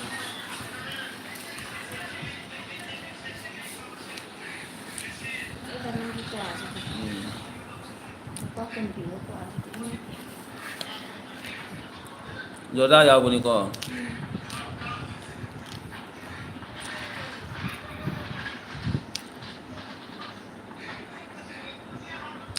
Kapu masai tu na mukta. Nyamu terus.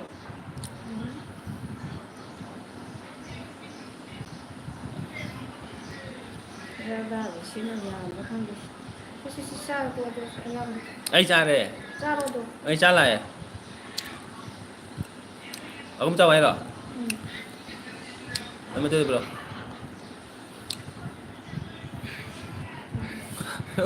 Tahu kuah tak sih lo? Tahu kuah tu. Kita mana kuah ni cah tu je, cah tu je. Itu kuah apa yang ngau tadi ni? Ai cah ke kau mana?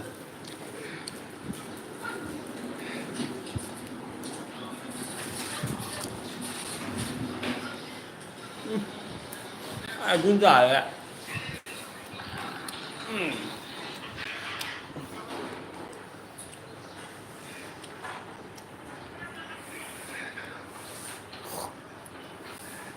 What di mini Arzenebalda Wal di mini Arzen MBL da Toglasi Ignia ini kayak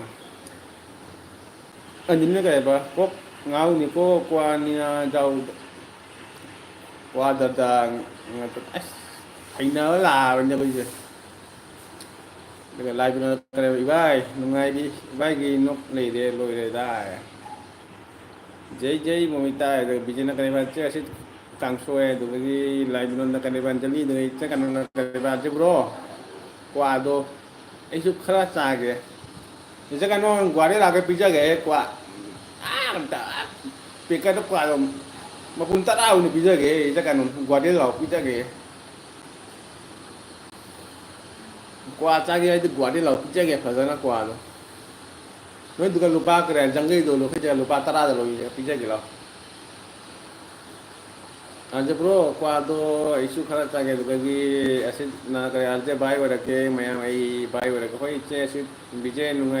นั่นเลยอยู่ไอ้ดูกันไลฟ์ดูนั่นนะไงใบดูกันอีจังหวะนั้นเจ้าอาศัยใบอันเจ้าขนาดไอ้ยักษ์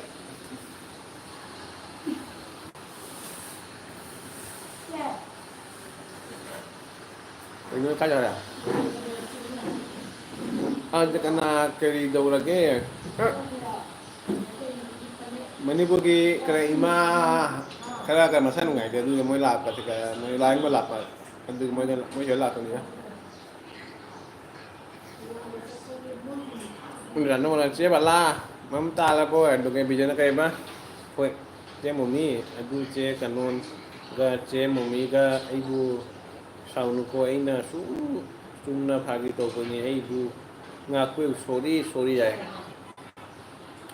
Ijakan nak kaya pagi tu bini kuat je. Kayu ijakan kayu tu orang kaya je. Ini kayu walau orang kaya ijakan orang kaya. Pagi tu bini kaya je na. Ijakan orang thằng je he. Kuat tapi lawa ijakan orang kuat dia lah pijak ke kuat. Caning ber kuat pijak ke lawa. Itau dulu kuat pijak tu ni mitha pada kuat pijak tu ni itau tu ni ini kaya special orang pijak tu ni lupa kaya camanga di kuat pijak tu ni mana. Kuat mana lupa camanga. Ni cuma itu nah nung siapa itu bagi nung bagi cara kan like kan, nung bagi cara waza welcome, lagi lebih tu lakwe tu makta lain nak, ini lagi literate, ini nggak literate aja, lagi cuma itu kan bijak, nanti no sauba, lagi nung bicara aja kuah haina ini aja. Qua hai là trai đã hay là trai đó quá là làm pa mà bên như đây rồi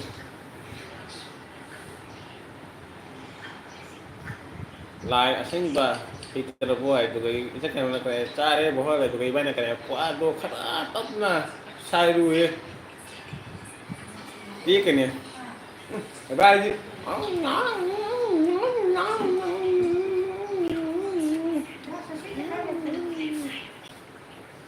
rồi đó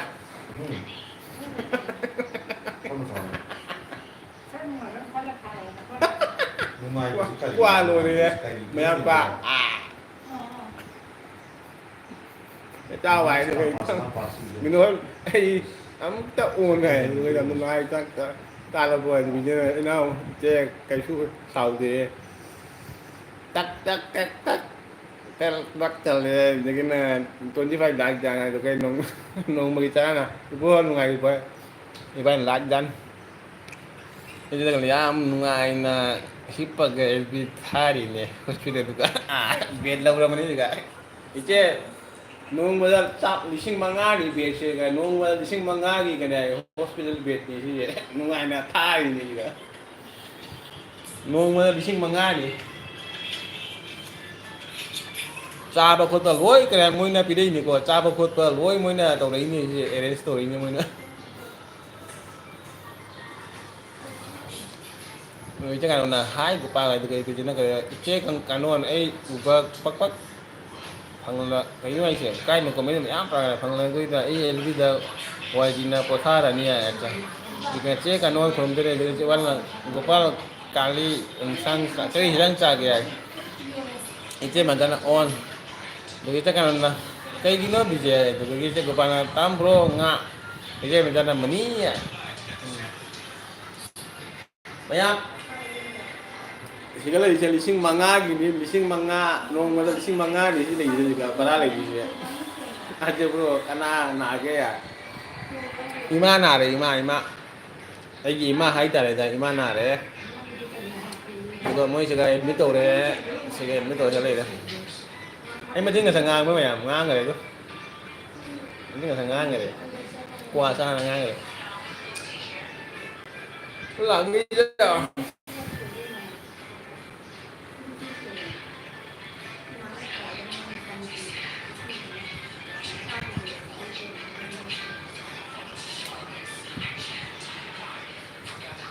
ima 5K iche 5K ni 5K 5K ni तांगी तांगी Sega तुम्बगी extra bed ले तो दिला ako tumi to extra bed ले रे तगनी सोना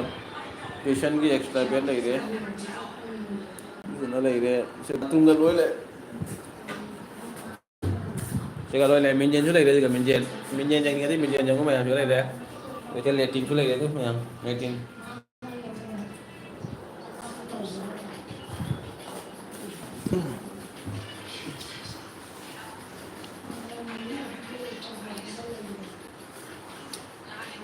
tangi nè tangi chứ làm tangi hay mấy bún nè là lang lạc có bút cái caro lạc lạc như cái này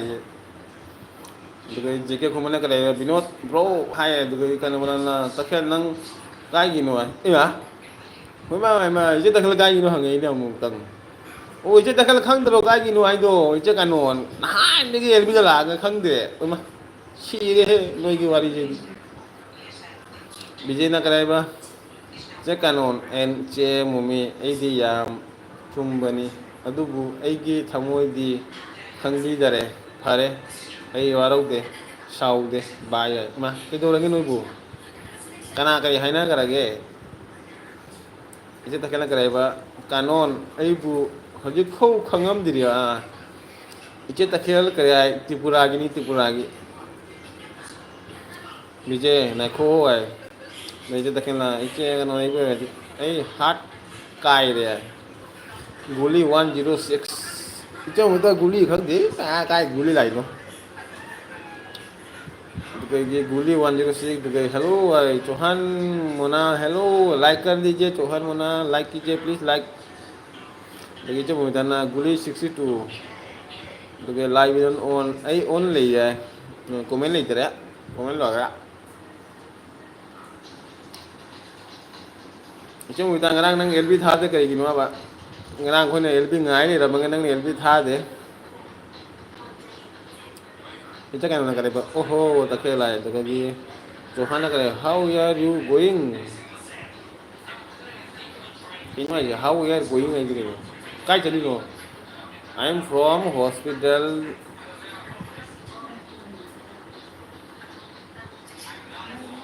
right now hospital hay tại nè ôi English का खंग दे English का ना कर नुए काबो English का खंगी से नंग no English का मांगन दोरी ने वो आई मी मैम दा तक चाबा चलो ओ अगर नीचे मुझे तंग रंग कोई गायरम बड़ी मेल भी था दे रहा है था रखते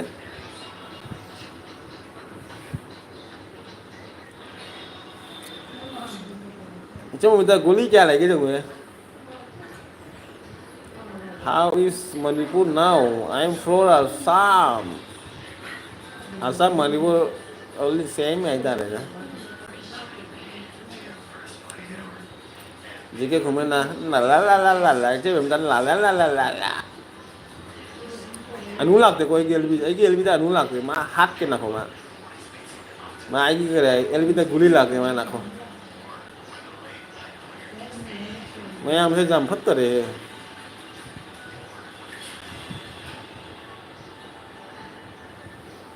anu lagi LB udah mau ini LB udah herakan ini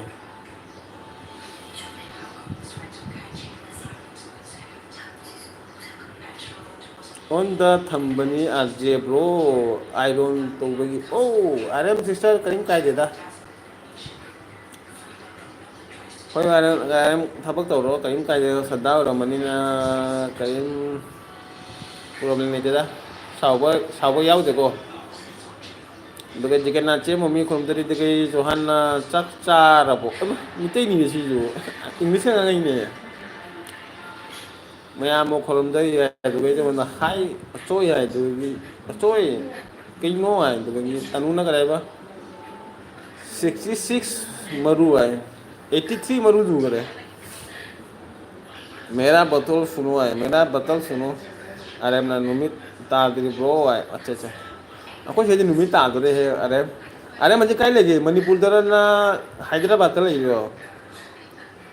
Ayi di nang konfuse nang Manipur daran, Manina khang deh, nang Hyderabad lah, so nang kaya update orang tu buat di nang khang deh lah. Live ना करे no करे लगे चे तनु ना करे बा कृष्णा कन्हैया चे on नहीं है ओके ओके चे तनु चे मुझे ना ता दीदी ने ओ असो संगम ना हाय लगे बीजे ना करे मैम बाय ओए लगे करी गिनो बीजे बाय ओए लगे चे मुझे ना मैम ऑन तो ना sak thu gai ni ma'am sak thu hai ni me lu ne ji je sak thu gai ni me lu ne ji je namai tu kan namai tu sendel lang gura ah namai tu sendel lang gura sendel lang gura sendel thau gura sak thu gai da namai tu kan sa soi tu bai soi ni che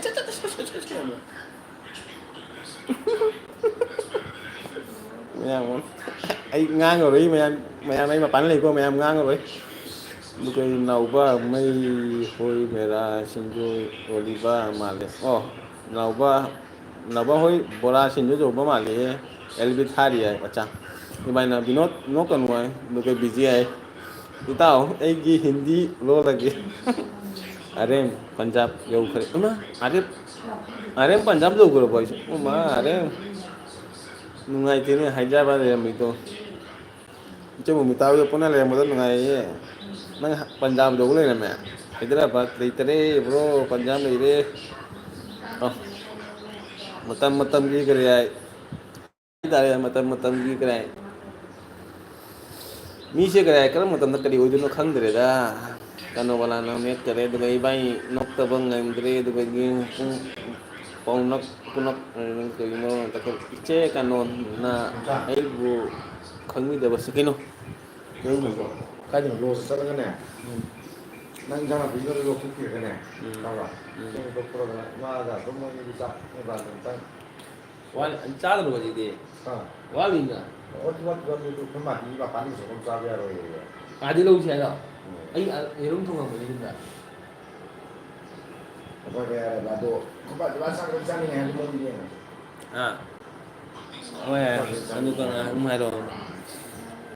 iche kanon na aibu khangmi deri ga se daga je tan na lb bare lai ne daga yare na aja bro sudah asina sudah ai reaction mi sama udah asina dan thong ni saktu ga de koki nang sai saktu no melu ra ai cái này chúng ta lấy vào này video xem bây giờ rồi mà bán lại thì nè xin là con đường đi đâu chúng ta lấy vào này mà mang cái túi ra thì vậy nè tôi đây reaction video xem bây giờ vậy dùng cho cái nào có dùng cho là cái tàu cái nào cái gì mà ta điều pa lại cái gì này cái gì cho mình là chúng ta cái nào sendal cái nào lo aje minai đuổi không để cho người ta xin là con đường để xin là ba là thả đi sắp thả rồi cái này là cái nào nó hắc kìa cái gì chứ là nhà đem xoay ba đúng là hay nè yan đem xoay ba đúng là hay nè cái chứ không là sẽ bên ra không được là cho đây trả lại cái sản thagi đúc tháp mà tầm nhiều rồi thôi chứ cái cái này cho aje namai dugai namai dugai lấy đi mà nạc căn cái này cái tầm tầm là Gopal bro join tụ bro một cái trong là Gopal cái tầm cái trên tầm like mà đúng là hi này rồi anh em là bro nungai te che mumuta ki kun ko yam nungai te hoi nungai te ko arem si sa puna le ramaga kaina ba yam nungai te ko me madu memory ma yam nungai te khang de kare matam na kare mayam da pu go matam na mayam da kare matam che mayam da mayam mi da mata leita bai matam che kare kare nga mata khan ni matam che kare ka matam na kana gi kare u no kara ma khang de ba leiri matam da mayam na leiba matam da harau no kumai na harau no ko na ne bi do na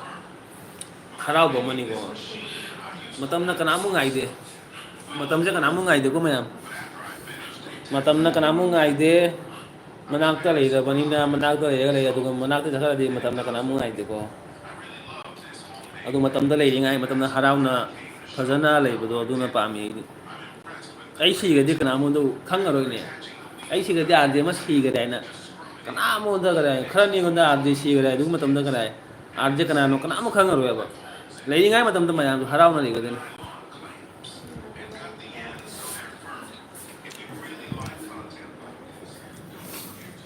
ꯑꯗꯨ ꯃꯇꯝꯗ ꯀꯅꯥꯃꯨꯛ ꯉꯥꯏꯗꯦ ꯃꯌꯥꯝ ꯑꯗꯨꯒꯤꯗꯃꯛꯇ ꯃꯌꯥꯝ ꯂꯩꯔꯤ ꯃꯌꯥꯝ ꯏꯆꯤꯟ ꯏꯅꯥꯎ ꯃꯌꯥꯝ ꯂꯩꯔꯤꯁꯦ ꯈꯪꯅꯕ ꯏꯆꯤꯟ ꯏꯅꯥꯎ ꯌꯨꯇꯨꯕꯀꯤ ꯈꯪꯅꯕ ꯏꯆꯤꯟ ꯏꯅꯥꯎ ꯃꯌꯥꯝ ꯂꯩꯔꯤꯁꯦ ꯅꯨꯡꯉꯥꯏꯅ ꯍꯔꯥꯎꯅ ꯂꯩꯕ ꯑꯗꯨꯗ ꯄꯥꯝꯃꯤꯗ ꯀꯔꯤꯝ ꯄꯥꯝꯗꯦꯗ ꯑꯩꯗꯤ ꯃꯇꯝꯅ ꯀꯅꯥꯃꯨꯛ ꯉꯥꯏꯗꯦ ꯇꯝꯅꯕꯅ ꯖꯨꯔꯨꯕꯨꯇꯤ ꯔꯥꯅꯤ ꯈꯤꯡꯒꯠꯀꯅꯨꯀꯣ ꯍꯥꯏ ꯑꯗꯨꯒ ꯒꯣꯄꯥꯜꯅ ꯊꯦꯡꯀ꯭ꯌꯨ ꯇꯝꯖꯝꯕ꯭ꯔꯣ ꯑꯗꯨꯒ ꯕ꯭ꯔꯣꯅ ꯕ꯭ꯔꯣ ꯑꯩꯗꯤ ꯉꯁꯤ ꯋꯥꯈꯜ ꯈꯔ ꯅꯨꯡꯉꯥꯏꯇꯦ ꯏꯃꯥ ꯀꯩꯗꯧꯔꯒꯦ ꯂꯨꯄꯥ ꯑꯩ ꯑꯦꯜ ꯄꯤ ꯊꯥꯕ ꯐꯪꯗꯔꯦ ꯑꯗꯨꯗꯒꯤ ꯂꯥꯏ ꯀꯩꯅꯣꯗ ꯆꯦ ꯅꯍꯤ ꯕꯇꯜ ꯁꯨꯅꯣ ꯍꯥꯏ ꯕꯥꯇꯣ ꯁꯨꯅꯣ ꯍꯥꯏ ꯀꯩꯒꯤꯅꯣ ꯕꯤꯖꯦ ꯑꯗꯨꯒꯤ ꯑꯖꯦ ꯂꯣꯏꯔꯒ ꯑꯩ ꯊꯥꯅꯤ ꯆꯤꯟꯇꯥ ꯇꯧꯅꯨ ꯆꯦꯕꯦꯝ ꯍꯥꯏ ꯑꯗꯨꯒꯤ ꯂꯥꯏ ꯀꯩꯅꯣꯅ ꯌꯥ ꯍꯥꯠꯂꯨꯍꯦ ꯏꯇꯥꯎ ꯍꯥꯏ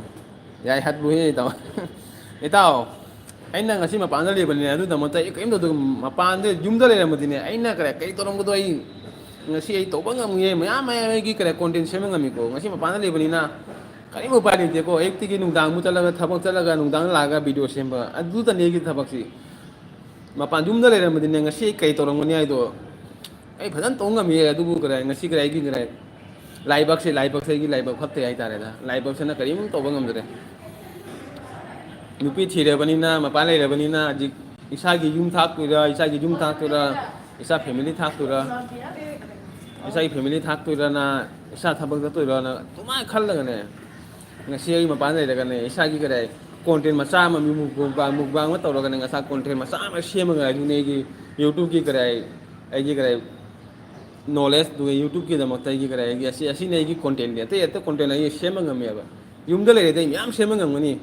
ꯑꯗꯨ ꯃꯄꯥꯟ ꯂꯩꯕꯅꯤꯅ ꯀꯔꯤꯝ ꯇꯧꯕ ꯉꯝꯗ꯭ꯔꯦꯗ ꯑꯗꯨꯒꯤꯗꯃꯛꯇ ꯌꯥꯔꯣꯏ ꯑꯩꯒꯤ ꯋꯤꯛ ꯄꯣꯏꯟ ꯑꯗꯨ ꯍꯥꯏꯇꯥꯔꯦ ꯑꯗꯨꯕꯨ ꯃꯌꯥꯝꯅ ꯑꯩꯒꯤ ꯀꯔꯤ ꯍꯥꯏ ꯀꯣꯟꯇꯦꯟꯗ ꯅꯨꯡꯉꯥꯏꯔꯁꯨ ꯃꯌꯥꯝꯅ ꯁꯨꯝ ꯁꯞꯄꯣꯔꯠ ꯇꯧꯔꯝꯃꯤꯉꯨ ꯁꯞꯄꯣꯔꯠ ꯇꯧꯔ ꯃꯊꯪ ꯃꯊꯪꯗ ꯑꯩ ꯁꯨꯝ ꯇꯧꯔꯛꯀꯦ ꯌꯨꯝꯗꯤ ꯊꯥꯛꯄ ꯌꯥꯗꯦ ꯊꯕꯛ ꯇꯧꯕ ꯌꯥꯗꯦ ꯊꯕꯛ ꯇꯧꯗꯗꯤ ꯀꯔꯤ ꯌꯨꯝꯗ ꯀꯔꯤ ꯌꯨꯇꯨꯕ ꯄꯥꯏꯔꯦ ꯍꯥꯏꯅ ꯌꯨꯇꯨꯕꯇꯅ ꯑꯩ ꯄꯩꯁꯥ ꯐꯪꯒꯗ꯭ꯔꯕ ꯌꯨꯇꯨꯕ ꯄꯥꯏꯅ ꯑꯩ ꯐꯦꯃꯤꯂꯤ ꯊꯥꯛ ꯉꯝꯒꯗ꯭ꯔꯥ ꯉꯝꯃꯣꯏ ꯑꯗꯨꯗꯣ ꯑꯗꯨ ꯑꯩꯒꯤ ꯋꯥꯈꯜꯅꯤ ꯑꯗꯨꯒ ꯑꯩꯅ ꯀꯗꯥꯏ ꯌꯨꯝ ꯆꯠꯂꯗꯤ ꯌꯨꯝꯒꯤ ꯀꯣꯟꯇꯦꯟ ꯁꯨꯝ ꯃꯔꯛ ꯁꯨꯝ ꯁꯦꯝꯃꯛꯀꯅꯤ ꯑꯗꯨꯗꯣ ꯍꯥꯏꯗꯤ ꯌꯨꯝꯁꯤ ꯆꯠꯄ ꯆꯍꯤ ꯑꯃꯗ ꯑꯃꯨꯛꯇꯪ ꯌꯨꯝ ꯆꯠꯂꯤ ꯑꯗꯨ ꯀꯣꯟꯇꯦꯟꯗꯣ ꯑꯩ ꯀꯃꯥꯏꯅ ꯁꯦꯝꯗꯣꯏꯒꯦ ꯀꯃꯥꯏꯅ ꯑꯩ ꯀꯔꯤ ꯑꯇꯣꯞꯄ ꯀꯣꯟꯇꯦꯟ ꯀꯃꯥꯏꯅ ꯁꯦꯝꯗꯣꯏꯒꯦ ꯉꯝꯃꯣꯏꯕ ꯑꯗꯨꯅ ꯑꯩꯒꯤ ꯑꯋꯥꯕꯁꯦ ꯃꯄꯥꯟ ꯂꯩꯔꯕꯅꯤꯅ ꯃꯄꯥꯟꯒꯤ ꯀꯔꯤ ꯍꯥꯏ ꯊꯕꯛ ꯆꯠꯇꯣꯏꯔꯥ ꯌꯨꯝꯒꯤ ꯀꯔꯤ ꯈꯟꯗꯣꯏꯔꯥ ꯑꯗꯨꯒ ꯌꯨꯝꯗ ꯈꯜꯂꯒ ꯌꯨꯝꯗ ꯂꯥꯛꯑꯒ ꯃꯨꯛꯕꯥꯡ ꯇꯧꯗꯣꯏꯔꯥ ꯌꯥꯝ ꯋꯥꯏꯑꯕ ꯑꯩꯈꯣꯏꯒꯤꯗꯃꯛꯇꯗꯤ ꯑꯩꯈꯣꯏ ꯅꯨꯄꯥꯒꯤꯗꯃꯛꯇ ꯌꯥꯝ ꯋꯥꯔꯦ ꯑꯩ ꯅꯨꯄꯥ ꯑꯃ ꯑꯣꯏꯕꯅꯦ ꯑꯩꯒꯤ ꯏꯁꯥꯒꯤ ꯍꯥꯏꯕꯅꯤꯀꯣ ꯑꯇꯣꯞꯄ ꯑꯩ ꯅꯨꯄꯤꯒꯤ ꯀꯔꯤ ꯃꯔꯝꯗꯤ ꯍꯥꯏꯗꯤꯀꯣ ꯑꯩ ꯏꯁꯥꯒꯤ ꯑꯩ ꯍꯥꯏꯕꯅꯤꯀꯣ ꯑꯇꯣꯞꯄꯒꯤ ꯃꯔꯝꯗꯤ ꯑꯩ ꯍꯥꯏꯗꯤ ꯏꯁꯥꯒꯤ ꯍꯥꯏꯕꯅꯤ ꯃꯌꯥꯝꯅ ꯀꯔꯤ ꯍꯥꯏ ꯁꯥꯎꯕ ꯌꯥꯎꯔꯁꯨ ꯁꯥꯎꯒꯅꯨꯀꯣ ꯑꯩꯅ ꯉꯁꯤ ꯌꯨꯇꯨꯕ ꯄꯥꯏꯔꯤꯁꯦ ꯑꯩ ꯌꯥꯝ ꯋꯥꯅ ꯄꯥꯏꯔꯤꯅꯤ ꯌꯥꯝ ꯋꯥꯅ ꯍꯥꯏꯗꯤ ꯀꯔꯤ ꯍꯥꯏ ꯐꯦꯃꯤꯂꯤ ꯑꯃꯁꯨ ꯊꯥꯛꯏꯅꯤꯀꯣ ꯐꯦꯃꯤꯂꯤ ꯑꯃꯁꯨ ꯊꯥꯛꯏꯅꯤ ꯑꯗꯨꯒ ꯑꯗꯨ ꯃꯊꯛꯇ ꯑꯩꯁꯨ ꯏꯁꯥꯒꯤ ꯀꯔꯤ ꯊꯕꯛ ꯆꯠꯂꯤꯅꯤ ꯐꯦꯃꯤꯂꯤ ꯊꯥꯛꯇꯣꯏꯅꯤ ꯐꯦꯃꯤꯂꯤ ꯊꯥꯛꯇꯗꯤ ꯄꯩꯁꯥ ꯀꯥꯏꯗꯤ ꯂꯥꯛꯇꯣꯏꯒꯦ ꯌꯨꯇꯨꯕꯇꯒꯤ ꯄꯩꯁꯥ ꯂꯥꯛꯀꯗ꯭ꯔꯥ ꯑꯩꯗꯤ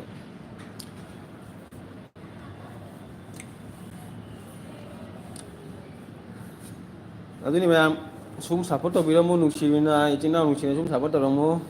ꯑꯩꯒꯤꯗꯤ ꯀꯔꯤ ꯂꯥꯁ ꯄꯣꯏꯟꯗꯤ ꯌꯨꯇꯨꯕꯅ ꯑꯩꯒꯤ ꯂꯥꯁ ꯄꯣꯏꯟꯅꯤ ꯑꯩꯒꯤꯗꯤ ꯏꯁꯥꯒꯤ ꯊꯕꯛꯁꯨ ꯇꯧꯔꯤ ꯄꯥꯔꯁꯣꯅꯦꯜ ꯊꯕꯛ ꯇꯧꯔꯤ ꯑꯗꯨ ꯃꯇꯝꯗ ꯃꯇꯝ ꯐꯪꯕꯗ ꯑꯩꯒꯤ ꯀꯔꯤ ꯃꯨꯛꯕꯥꯡ ꯇꯧꯔꯤ ꯑꯗꯨꯗꯅꯦ ꯑꯩ ꯀꯔꯤꯝ ꯉꯝꯗꯦ ꯑꯗꯨ ꯃꯇꯝꯗ ꯑꯩ ꯑꯇꯣꯞꯄ ꯀꯔꯤꯝ ꯇꯧꯕ ꯉꯝꯗꯦꯀꯣ ꯑꯩ ꯌꯥꯝ ꯋꯥꯅ ꯇꯧꯔꯤꯅꯤ ꯃꯨꯛꯕꯥꯡꯁꯨ ꯌꯥꯝ ꯋꯥꯅ ꯈꯜꯂ ꯇꯧꯔꯤꯅꯤ ꯃꯄꯥꯟꯗ ꯂꯩꯕ ꯍꯥꯏꯁꯦ ꯌꯥꯝ ꯋꯥꯏ ꯅꯨꯄꯥ ꯑꯃ ꯑꯣꯏꯕ ꯌꯥꯝ ꯋꯥꯏ ꯑꯩꯒꯤꯗꯃꯛꯇꯗꯤ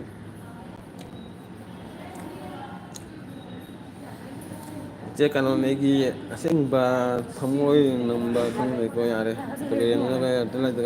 ꯑꯗꯨꯗꯒꯤ ꯃꯌꯥꯝꯕꯨ ꯐꯝꯖꯔꯦ ꯑꯗꯩ ꯀꯅꯥꯗꯅꯤ ꯁꯤꯁꯇꯔ ꯑꯗꯨꯒ ꯂꯥꯏꯕꯛ ꯂꯣꯏꯈ꯭ꯔꯕ ꯑꯟꯖꯂꯤ ꯄꯤꯡꯀꯤ ꯂꯣꯏꯈ꯭ꯔꯕꯣ ꯍꯥꯏ ꯑꯗꯨꯗꯒꯤ ꯏꯆꯦ ꯃꯆꯥꯅ ꯑꯟꯖꯂꯤ ꯅꯨꯡꯉꯥꯏꯔꯤꯕꯣ ꯍꯥꯏ ꯑꯗꯨꯗꯒꯤ ꯈꯪꯉꯤꯀꯣ ꯕꯤꯖꯩ ꯃꯌꯥꯝ ꯀꯣꯃꯦꯟ ꯇꯠꯈ꯭ꯔꯕ ꯍꯥꯏꯁꯤ ꯀꯣꯃꯦꯟꯁꯤꯕꯨ ꯀꯣꯃꯦꯟ ꯂꯥꯛꯇꯔꯦ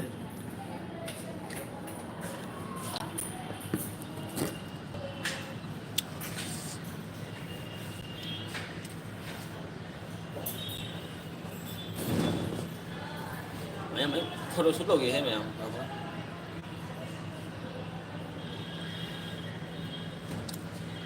ꯂꯥ ꯂꯥ ꯂꯥ ꯂꯥ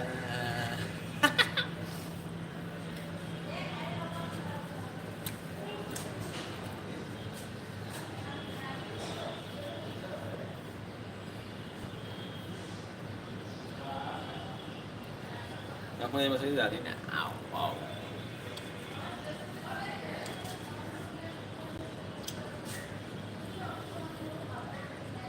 Ya gua pose ya gua ya.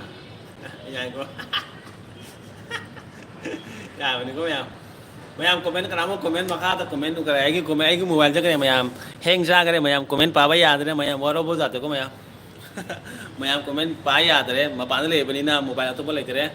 mayam waro bo jatuh video kayak matang sih kayak lebih sulit lagi kayak mayam mayam nak kau itu mata hari ini kan channel thakat cari mayam lagi video tuh mayam mana support tuh bilang mau tuh kayak matak tuh mayam aku atau kayak konten siapa anggam bo ibang mayam itu kayak mapan le bani na anggam deh kok mayam lagi mukbang ada deh, tuh pakai kain tuh bangam deh mayam waro boya deh, tuh kayak channel kayak channel pakai deh channel tuh mayam tuh kangen gini, kau ini mapan lagi begini, tuh kayak lagi video deh kayak mayam mapan salah blog siapa foto tuh ngam deh apa, lagi thapak ki kayak matang naik mapan blog siapa ngam deh, tuh kayak ini thapak tadi itu terlalu kapung terang terlalu nungdang, tapung teruk tadi terlaga, kan ini blog siapa tuh no, at least lagi mukbang, ini siapa kok mukbang, atau semua mukbang mayam siapa itu, lagi nupi dah kayak ini host tawraga nupida haida khollaga ina mukbang tawri ni mayam nuwagi nupina karai adu madam saw bo khot do jawi adu madam nai nupida thema khollaga ngase ismai tawri ni ismai nai success hoi ni mayam mathang ismai kum success hoi ba hoi sunu mayam su ismai success hoi ba hoi sunu adu nei gi de karai atoba content de shema ngam moi mukbang de gi karai sum lei dro ni ma pan le de mukbang sum tawra kani jum tala de khang de ko jum tala de atoba content shema jai ma pan le de mukbang ne tawra kani tai de kaim to bang moi gi ai wakhan de to makarim to bang mo mayam waro ba ya de mukbang turi ai na mayam nuti gi mukbang to ba yeng ning dere haira su sum yeng bu mayam adu bu gare kai doni ma pan da le de bani na gare lai da ba oi da bani na ma pan da la ga thabak to ra ga cha ra ba oi da bani na mayam waro ba ya de mayam family thai ni ma pan le da ga adu mayam na nu si bi du na mayam ai gi channel su mayam na support to biramo do ga gi mathang da su mayam gi apa content semba ngamba oi jage to maina mayam support to ramo akhoi de mayam channel pick pani ko mayam wara bo ya de mayam adu mayam loi chala sira mayam adu de ai ngatang gare phadana post to ram ge mayam mayam ni comment pa ya de mayam ni comment mayam lam ni khange ai comment pa ma ngam de mayam wara bo ya de comment lam ge ni mayam gi makha da mayam comment le lam ni ai pa ba ngam de mayam ai gi sika icha kanun balagi khangi ko abije hai ba de gi comment makha da lak tare mayam khange adu mayam lo chala ge ko mayam lako mata mayam katang lako ai kana kan to ra ke mobile ko ya apre ke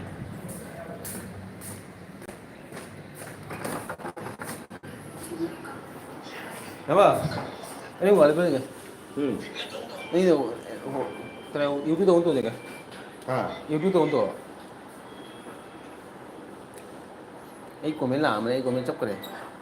ai mà mình được rồi rồi gì ở đây này RJ itu RJ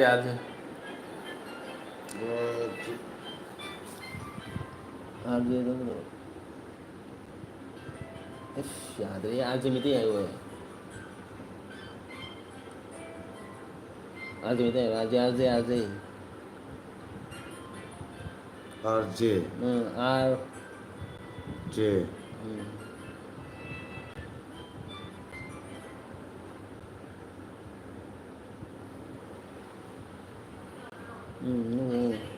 Tengorong sebelum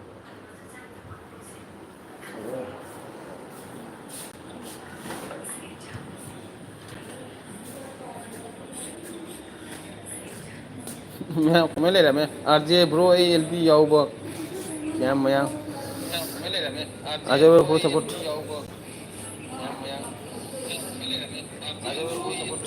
kalau dia RJ nanti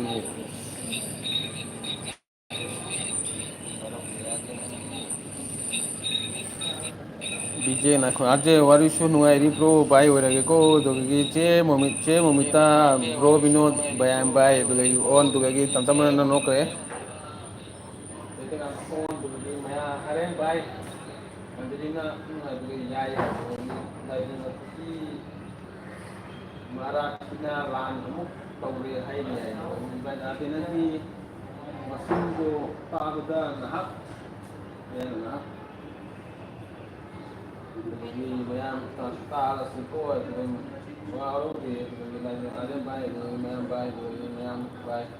dia memi lagi kau ada keluar dengan depan keluar no ꯑꯗꯨꯗꯣ support ꯅꯨꯃꯤꯠꯇ ꯑꯩ ꯑꯦꯜꯕꯤ ꯍꯧꯋꯦ ꯑꯗꯨꯗꯒꯤ ꯂꯩꯗꯅ ꯑꯗꯨꯕ꯭ꯔꯣ ꯑꯩ ꯑꯦꯜꯕꯤ ꯍꯧꯔꯦꯀꯣ ꯃꯌꯥꯝ ꯑꯗꯨꯗꯒꯤ ꯍꯣꯏ ꯕꯣꯜ ꯍꯧꯔꯦ ꯑꯗꯨꯗꯒꯤ ꯇꯝꯕ꯭ꯔꯣ ꯍꯧꯔꯣ ꯑꯗꯨꯒ ꯑꯩꯁꯦ ꯀꯅꯥꯅ ꯚꯥꯏ ꯌꯥꯗꯕ꯭ꯔꯣ ꯑꯗꯨꯗꯒꯤ ꯇꯝꯅ ꯍꯧꯔꯦ ꯍꯧꯔꯦ ꯇꯝꯕ꯭ꯔꯣ ꯇꯧꯗꯣꯏꯔꯣ ꯑꯗꯨꯗꯒꯤ ꯇꯝꯅ ꯀꯜꯂꯤ ꯌꯦꯡꯁꯤ ꯌꯥꯗꯕ꯭ꯔꯣ ꯑꯩꯅ ꯑꯣꯟ ꯌꯦꯡꯁꯤ ꯍꯥꯏꯗꯨꯒ ꯚꯥꯏ ꯚꯥꯏ ꯃꯌꯥꯝ ꯇꯧꯅꯤ ꯌꯥꯗꯕ꯭ꯔꯣ ꯂꯣꯏꯔꯒ ꯚꯥꯏ ꯚꯥꯏ ꯑꯗꯨꯒ ꯌꯥꯗꯦ ꯂꯩꯔꯤ ꯌꯥꯏ ꯑꯗꯨꯒ ꯇꯔꯣ ꯏꯕꯣ ꯍꯧꯔꯣ ꯂꯩ ꯂꯣꯏꯔꯣ ꯍꯧꯔꯣ ꯌꯥꯗꯦ ꯉꯁꯤꯗꯤ ꯑꯗꯨꯅ ꯔꯣꯕꯣ ꯕꯤꯅꯣꯠ ꯑꯩꯁꯨ ꯈꯪꯉꯤ ꯏꯕꯥꯏ ꯑꯗꯨ ꯃꯌꯥꯝ ꯚꯥꯏ ꯑꯣꯏꯔꯒꯦꯀꯣ ꯃꯌꯥꯝ ꯚꯥꯏ ꯑꯣꯏꯔꯒꯦ ꯃꯌꯥꯝ ꯇꯔꯨꯛ ꯃꯤ ꯂꯩꯔꯦ ꯚꯥꯏ ꯑꯣꯏꯔꯒꯦ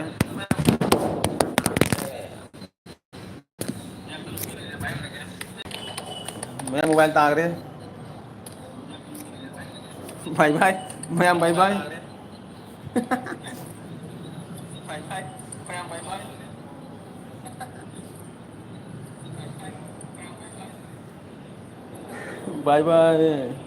ꯏꯕꯥꯏꯅ ꯌꯥꯏ ꯐꯔꯦ ꯕꯤꯅꯣꯠ ꯌꯥꯏ ꯐꯔꯦ ꯏꯇꯥꯎ ꯃꯣꯕꯥꯏꯜ ꯇꯥꯈ꯭ꯔꯦꯍꯦ ꯃꯣꯕꯥꯏꯜ ꯃꯈꯨꯠꯇꯤ ꯃꯣꯕꯥꯏꯜ ꯇꯥꯈ꯭ꯔꯦ ꯚꯥꯏ ꯌꯥꯔꯗꯤ ꯌꯥꯏ ꯃꯌꯥꯝ ꯚꯥꯏ ꯑꯣꯏꯔꯁꯤ